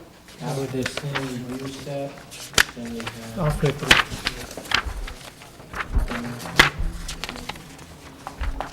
You've got the one with the parking signs on it? Yep. Okay. There we go. It's, That's. This is it? you got it? Yep. Where is it? I just want to make Oh, sure. that- Is it in? This one? This I one? just wanted to make sure. That one? So where, That one? Yeah, I got it. Can you show us a larger version of this on the handout? I think you this have? is what We had. they're proposing, this. I showed, the grading lines that was part of the grading plan. okay.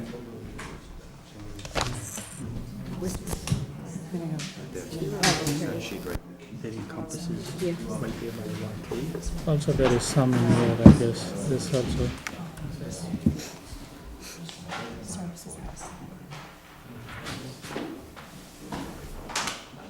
Here we go.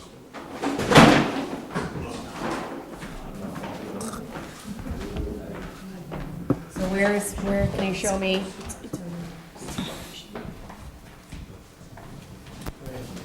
See the grading lines in here?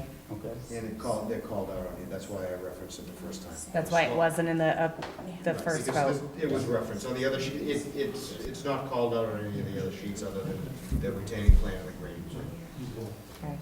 But the intent of this plan is to talk about these retaining walls, not that area. It just happens to be shown there, so I didn't want you voting on something if you were adding to something. Okay. Decided on that, that's all. All right, thank you.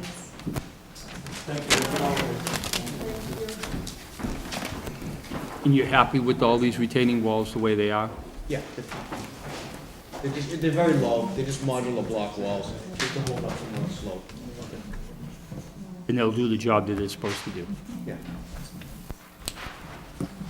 Do I hear a motion to approve the retaining wall layout plan as it stands today? Plan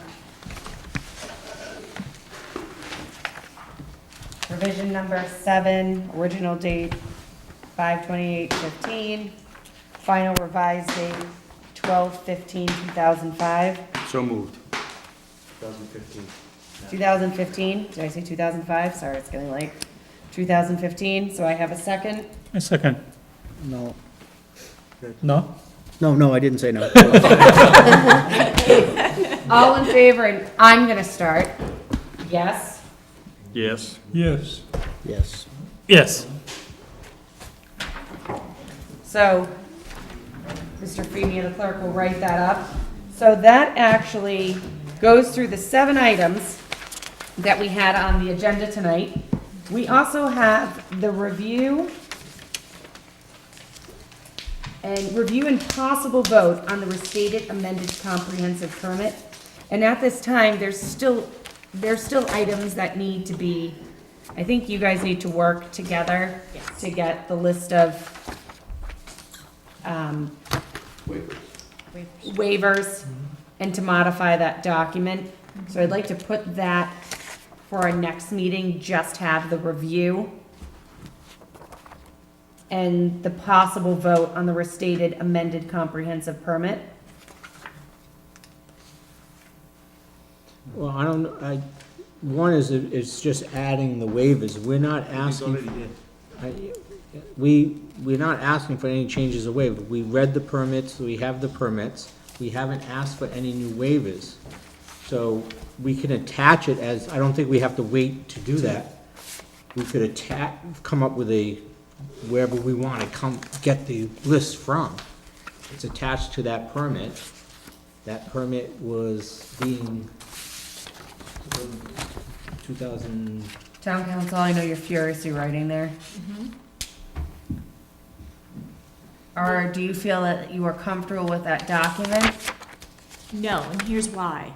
Because the waivers that Mr. Harrison was listing earlier are contained in the 2004 original decision. By the time we get to the 2008 stipulated decision, that decision was very clear as to what conditions of the 2004 decision were to be incorporated and carried in. And I believe that your reference was to paragraph 11. Paragraph 11 is not mentioned in the 2008 decision. It could be that perhaps the waivers were spelled out someplace else, and I'm happy to take a look at that again, but I can't say absolutely that paragraph 11 from 2004 should just be carried forward. Is your recommendation to have a follow-up conversation to Yes. clarify that? It could be the 2 of you, the 3 of you, 4 of you, however many you want to go, a working session and come back to us with your thoughts? Sure.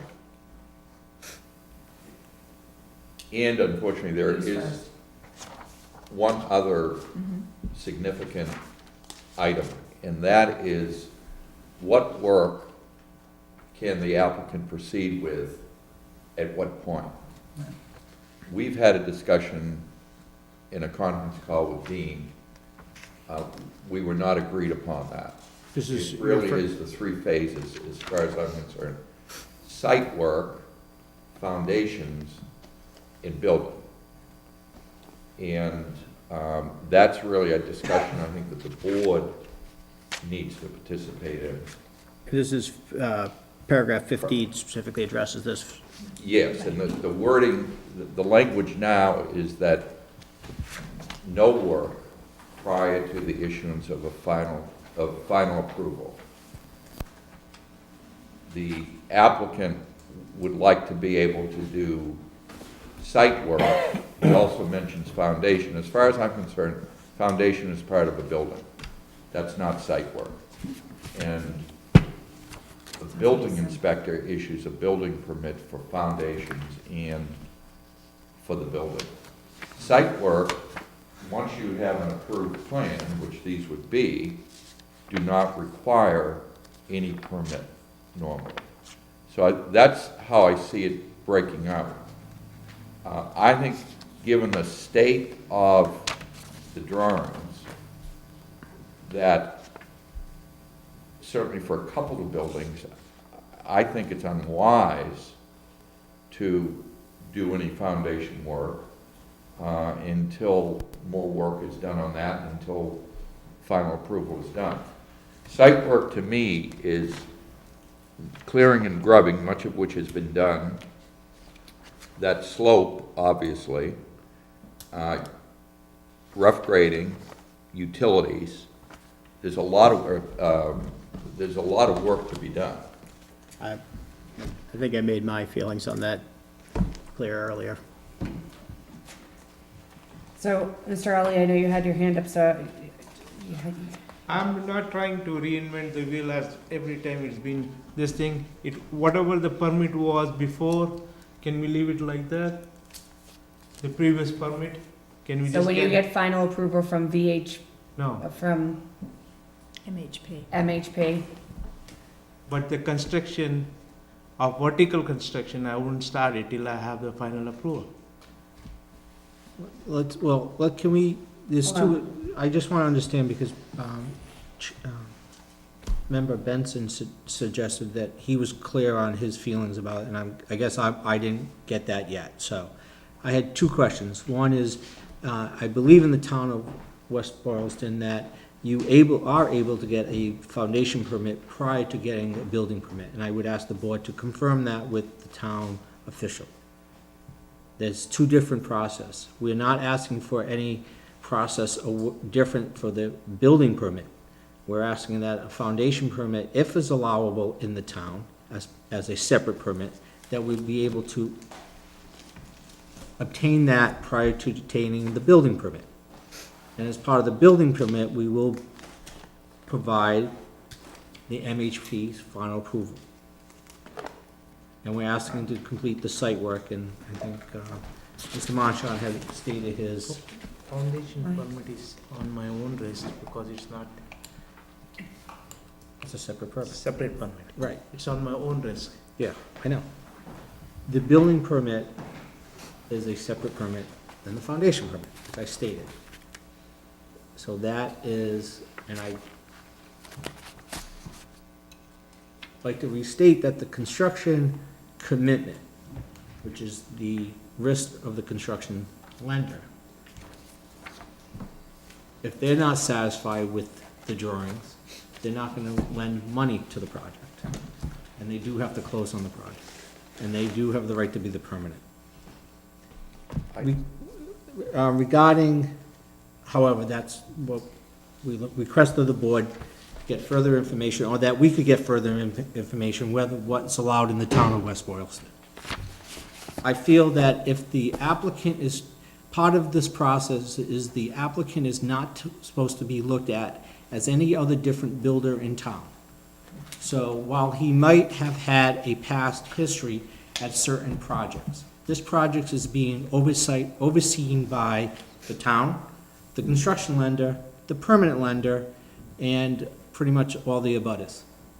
And that by not allowing him, putting in the permit a restriction where he cannot obtain a permit that he's eligible to obtain because of a past history with a project, which was not a 40B, I think would be unfairly targeting the applicant. You're talking about Afro Terrace? I don't even want to discuss that, I so. mean, I don't know First, I don't know what you're referring to. I was gonna say, so I personally, I'm not saying anybody personally. I'm saying that by restricting the applicant to not obtain a permit that he's eligible to obtain and restricting it to the comprehensive permit, or using the comprehensive permit to be more restrictive than you normally would for other builder, I find is against the intent of the comprehensive permit. so I'm gonna address that one. I am not going to treat him any differently than I would treat anyone else.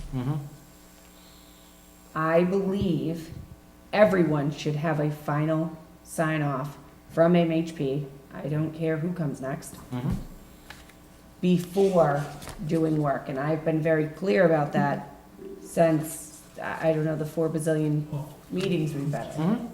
So I don't know any of the prior ones. I wasn't on the board for them if he was involved in those, but I can tell you now, as we're closing out tonight, I would not treat him any different than anyone else, and I believe we should stand with getting the final approval.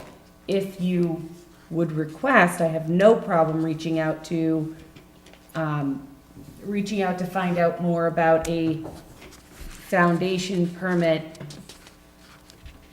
But I also, I don't understand why we would why he would want to put a foundation in December. But I sit back and say, I feel comfortable saying there's no reason to change this. We're making great progress. We've gotten everything done, in actually 3 months, to be honest, if you look at the meetings.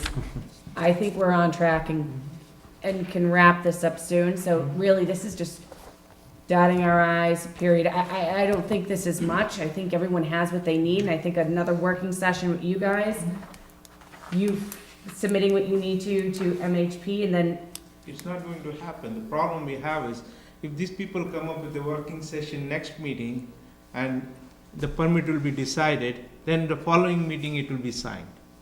That's my bigger problem. If I lose my commitment from my construction lender, my interest rate will go up.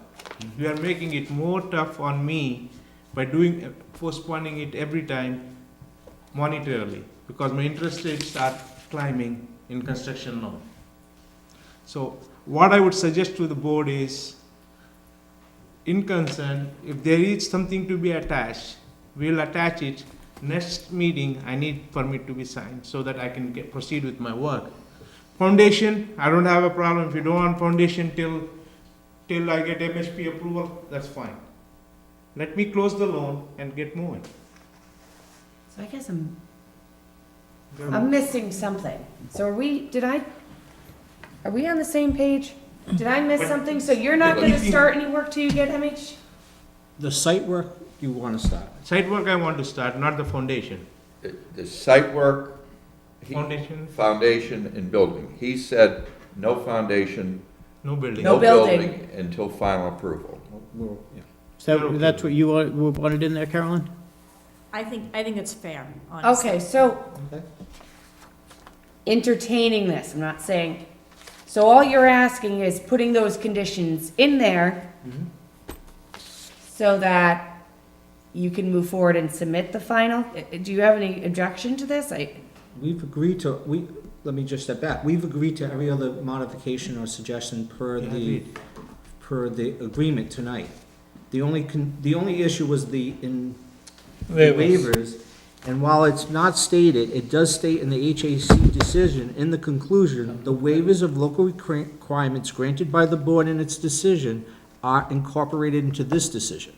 So the ones that were incorporated in 2004 was approved by the HAC as being incorporated in the HAC decision, which then we understand is our requirement, and we haven't asked for anything differently.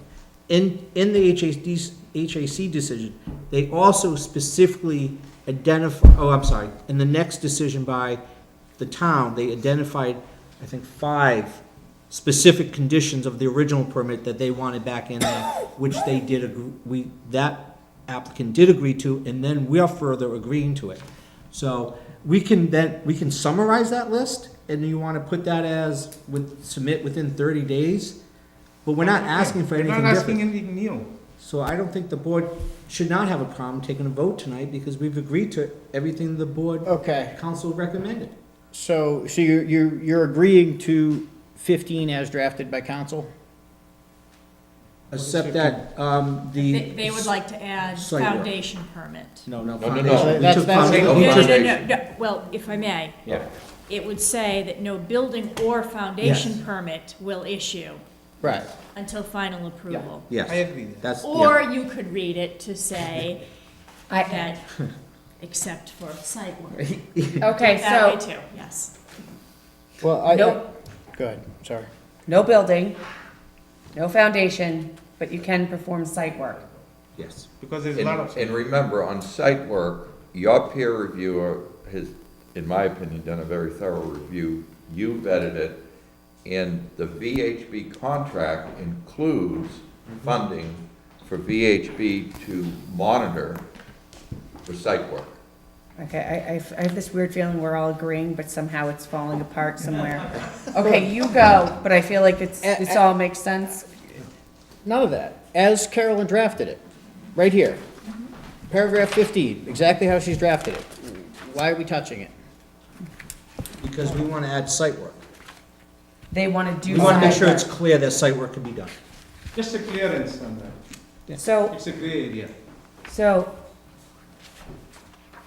Caroline, can you What I tell- would suggest we do with paragraph 15 is word it this way. Notwithstanding the foregoing, no building or foundation permit shall issue for any work under this comprehensive permit until MHP has issued its final approval of the project, and something that says this provision shall not apply to site work. Agreed. Okay. Agreed. Agreed. Everyone is agreeing. Yep. Okay, so is there any other reason why this, you can't answer that. Town council, okay? Town council, is there any other reason, Ed, that we cannot vote on this? I don't, as long as Carolyn's comfortable with how waivers are gonna be dealt with, I think you've covered everything tonight. There's some minor editing to be done, but I don't think there's anything substantive. No, I think if your vote were to state that if you were inclined to approve the restated amended decision, subject to the votes that you've taken or the amendments you voted tonight, if you want to then say, subject to a condition that we are able to reconcile the applicable waivers, then fine. And if we can't reach agreement on that, Then I you're to guess come we'll back see to you us in the next January. meeting. Yeah. Did you change on paragraph, page,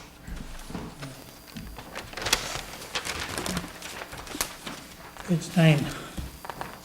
Excerpt 7, the site engineering plans that you've listed here? This table is, It Well, does not, that does reflect the revisions through number 7, so that should match the list that Dean Mine doesn't. provided. Yours doesn't. Okay. all the dates are the different. date, Burton Engineering site plan, final revision date 11/13/2015, which what we voted on, what you handed me tonight, Okay, so says make- 12/15/2015. It's entirely different Okay. dates. So, But that is one, and it has been set electronically. but this needs to be changed. Yeah, Right, yeah, we will correct. do that. But those are the ones we're agreeing to. And that's fine, but Yeah, you're correct. the change needs to be They made. need to be changed. Okay. So do you want to state what you just said one more time, so I say it exactly the way you say it? You can get the That the paper. board vote to approve the restated amended comprehensive permit as presented and discussed this evening, with a condition that the applicant and town council come to agreement as to the applicable waivers. Do I have a motion? This, so we're able to understand, this would include the corrections we've discussed tonight. It's also on page 9, by the way. This needs Yes. to be corrected. So, subject to the corrections we've discussed tonight, then yes, I will second that. Well, you have to motion. Oh, I'm moved. sorry, you moved. Second. Who motioned? Dave motioned. Yes. David? Oh, yes. Yes. Yes. Yes. Thank you. Thank you very much. It happened. If it is not done, I'll see you at the January meeting. I might just come for fun. No comment. You know when that is? Yeah, just in case. Yeah, when's the January meeting, just in case? We'll have to sign it at the January meeting, won't we? So, at the January meeting, we do have to still cite this at the January meeting, as No, they can. Mr. Benson brought up. Do we have to, It's gotta be signed at some point, doesn't It it? needs to be signed, so we've got to work on this, clean it up, and get it. so someone will need, so you will bring that to the January meeting? That will be on I think, can you not just submit I was it? gonna say, if we reach agreement on everything Waivers. relative to the waivers, we can report that to you and submit it for signature. Prior to January, yeah. Prior to January, we can do And we just So can we don't sign it need- at the town hall, we we don't don't have to need put to it on Come the in and- agenda? I've had, it. it's at town hall and ZBA members sign Just it. come in and sign. So is she gonna send two of us, two things? One for the site plan and then the one for this site review? I'm confused by that. Wasn't there two motions that we just did? One was to do that lot 3 thing, Yep, we approved it. okay, and council's writing that up, right? That- Okay, that so would be that's part one, that's one of the votes, and then the second vote is approving for them to start site plan, That's. Site work, that's gonna be on That's this. gonna be in the agreement, That's- in the yep. amended. and that's, Yep. All right, so I have nothing further for you. Let me just check the agenda. Are we sending the document before to sign it, or it being signed at the meeting? That's the Send it question. before. If it's not agreed upon, it will be put on the agenda for the January meeting, and you'll be Otherwise, notified. it will be before. Yep. Yep, it's an official statement. Thank you very much. Do you have anything on them? No? We don't have a date. So I'm gonna do the next meeting right now, part of the agenda. So January 21st is the scheduled next meeting. Can everyone look at their calendars and make sure that's acceptable?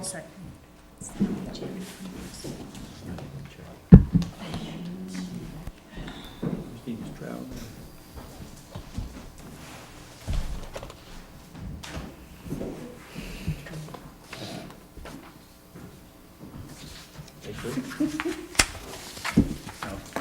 Is anyone else on the 28th? Are you looking on the 28th by chance?